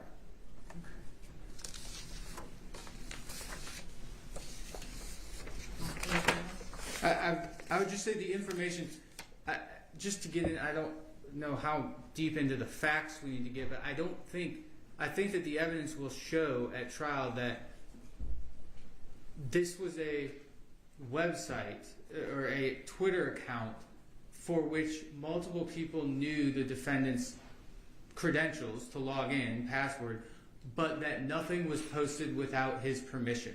So I don't think that the state would be able to. It's not that we're holding information back, right? It's that this is what we have to allege in the indictment. Okay, understood.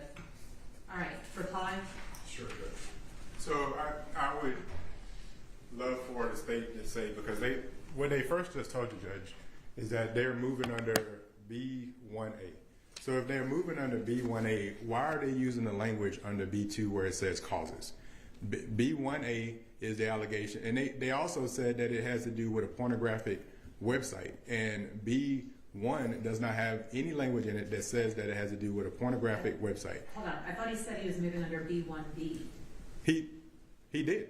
Okay, B1B rather. He said he said he's moving under B1B because B1A requires it to be a pornographic website, and there's nothing in that language under B1A that says a pornographic website. Despite that, the indictment says that they're using B2, which uses specifically the words cause. It's right there in B2. They're moving under B2. So under their allegation let's say because B1A, they're saying we can't move under that one, so we're moving under B2B is what they would be alleging, because under B2B, there's a cause action, which they're saying that Mr. Bishop, I guess factually, he caused someone to do that. And so even though they won't tell us who that is, but that's the allegation. So based on that, if we want to use that he can't be tried for it again, he would be open to it, because they could say that he caused Jill, Jane, Mary, Tina, Bob, Bill, or any number of people to act on his behalf in order to promote this, and he can't defend against any of it, because none of those people do we know exactly who they're saying that it is. I mean, withholding it, it's not about withholding evidence. A defendant, we got years and years of people's lives that we're dealing with here. The state has to state in the indictment what they're moving forward with and what they have to prove. And in this case, they have left us amiss on counts 3, 4, and 5. They're again saying that they're going forward under B1B, but yet they have the language in the indictment of B2. Hold on. I don't see B2 in the indictment. I see B. They did, Judge, but they put the words cause. And so cause deals with B2, whether it's B2A or B2B. That word cause is in counts 3, count 4, and count 5.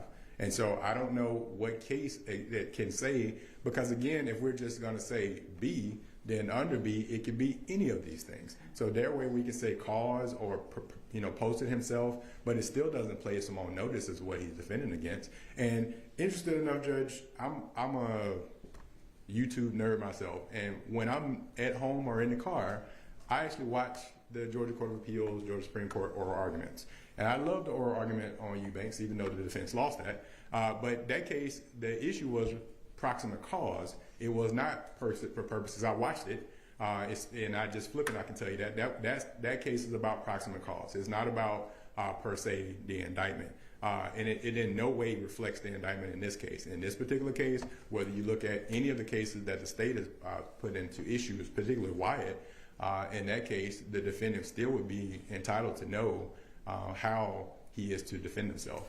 And so at this point, I would just ask the court to reflect back to where Mr. Coveney was up here. He said that he caused. He never said specifically how he caused it, and so we still don't know. And we're entitled in that indictment to know how he caused it. Do you have any case law on this argument? I can get some. Now would be the time to have Well, I don't. Yeah. I didn't know we were going forward with the mirror this afternoon, Judge. Okay. So. All right. Mr. Coveney, anything else to add? Well, in Eubanks, the special demurrer was raised. It wasn't the focus of the oral arguments, but it was focus of part of the opinion. And I think he's right that it's under the. I think I misspoke when I said B1B. It's B2B, but it's just the same issue, because when I said that, I was talking about the recidivist sentencing. So I don't think that makes a difference. Okay, well, the causes, absent any case law that says that they have to specifically outline how he caused it to be posted or transmitted, I'm going to deny the demurrer. I think the state has provided sufficient information to put the defendant on notice of what the charges are and what the improper conduct was. So I'm going to deny the demurrer. If you find some case this evening, Mr. Booker, that says I'm wrong, please bring it to me, to my attention in the morning. But under the Apprendi case, they have to allege the Apprendi case doesn't have anything to do with that one, Judge. Not that part, the other part. Yeah, It has to do with including the language about the felony versus the misdemeanor. And so it has nothing to do with the defendant on notice. The Apprendi case is not on point with that. No, but I'm just saying, my ruling addresses both issues, because there was an argument that the fact that he included the language was prejudicial to your clients, I believe, so I want to make sure that the order reflects the Apprendi argument with respect to that issue. Well, the issue would still be under a case, for instance, for a defendant would be under a case, for instance, a defendant who's charged with battery, Judge. John, who's charged with hitting Jane on Monday and then charged with hitting her on Friday, is not charged with a felony at this point, even though it's a second or subsequent act of battery. So we still fall in the same thing. I understand the court's position, but I'm just telling the court that we're in a position where they're putting elements in the indictment that are not actual elements for a jury to consider that would be prejudicial to the defendant. But if that's the route we're going to go, that's the route we're going to go. All right. Mr. Coveney, do you want to respond to that? The difference is in the statute, right? 16.523.1, which addresses battery, requires a second or subsequent conviction to make it a felony. That's why they would put it in. And so does this one. Let him finish. One thing we're not going to do is we're not going to interrupt each other. I promise I give everybody an opportunity to be heard. Okay. All right, Mr. Coveney, please continue. So the battery statute requires a prior conviction, whereas this does not. Okay. Mr. Booker, you disagree with that? I do, Judge, because the statute requires a prior violation in order for it to be a felony according to the state. It's the same language, same thing. And well, I do want to apologize to Mr. Covington to the court. It wasn't my intent to speak over him. No, that's fine. It happens. I understand. It's okay. I just want to remind everybody, it's late. We've been doing this all day. I just want to remind everybody that I promise I will give everyone an opportunity to be heard. I appreciate that. Okay. But in the battery statute 16.5, 20.1? 23.1, it specifically uses the word conviction, correct, Mr. Covington? 99%. Okay, let's double check. And this uses the word violation. So again, operating under the legislature intends what it says and that type of argument.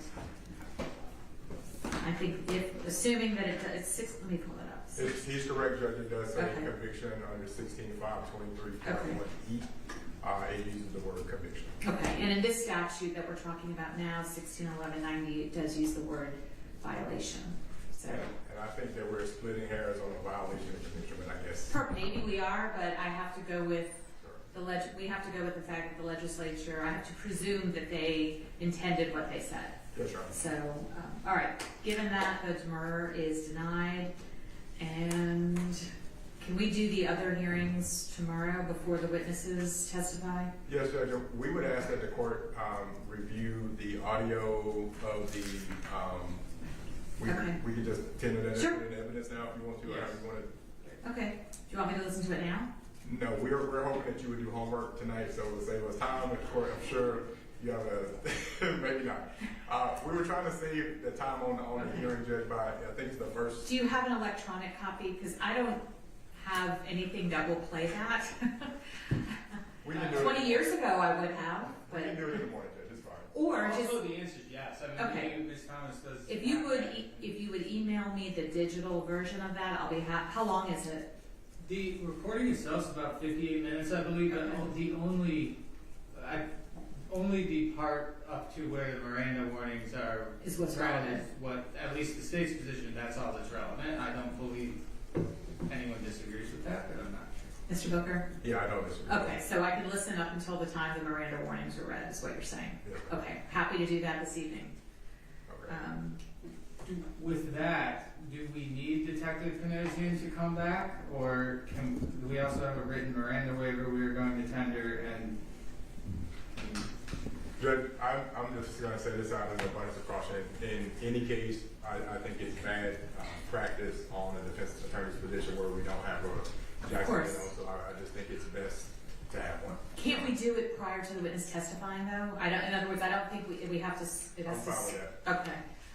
Let's do that, and then we'll just try to coordinate it so that we do it when the jury's taking a break or something. But we'll do it prior to the witness testifying as the Daubert issues prior to the witnesses testifying.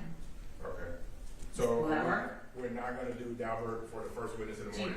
Oh, is that the first witness you're going to call? no, Okay. we have one of our experts is intending to testify Friday morning.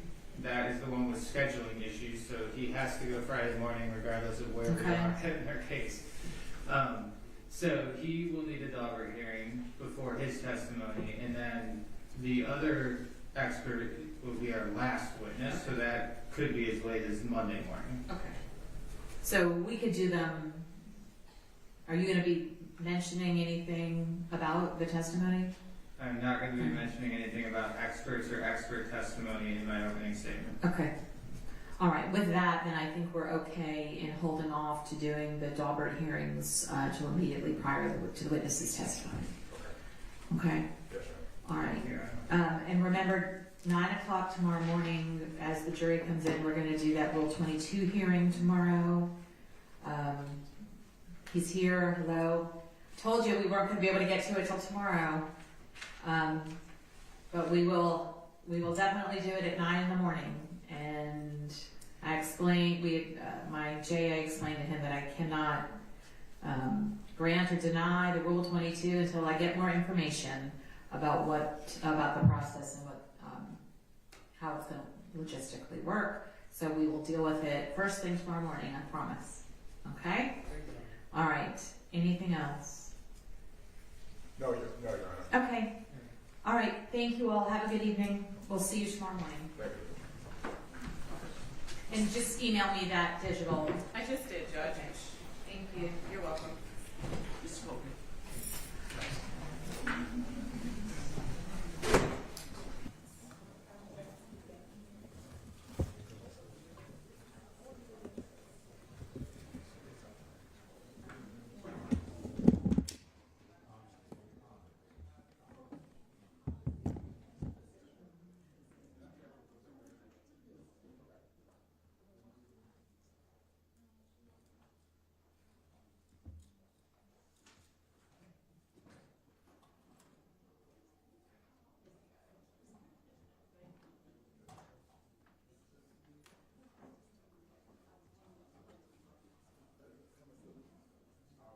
You're welcome.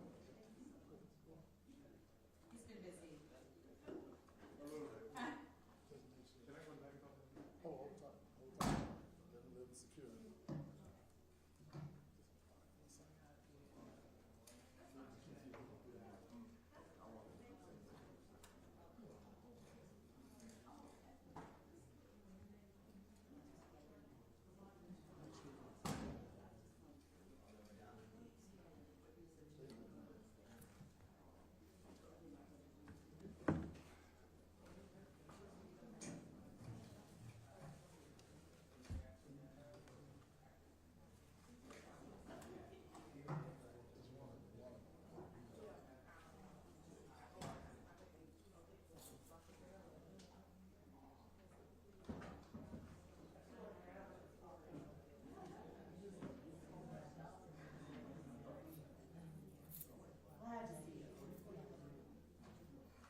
I want him to unplug me.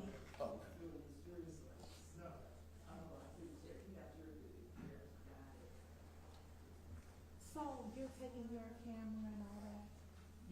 Yes. You are? Okay. Yeah. So you can unplug me.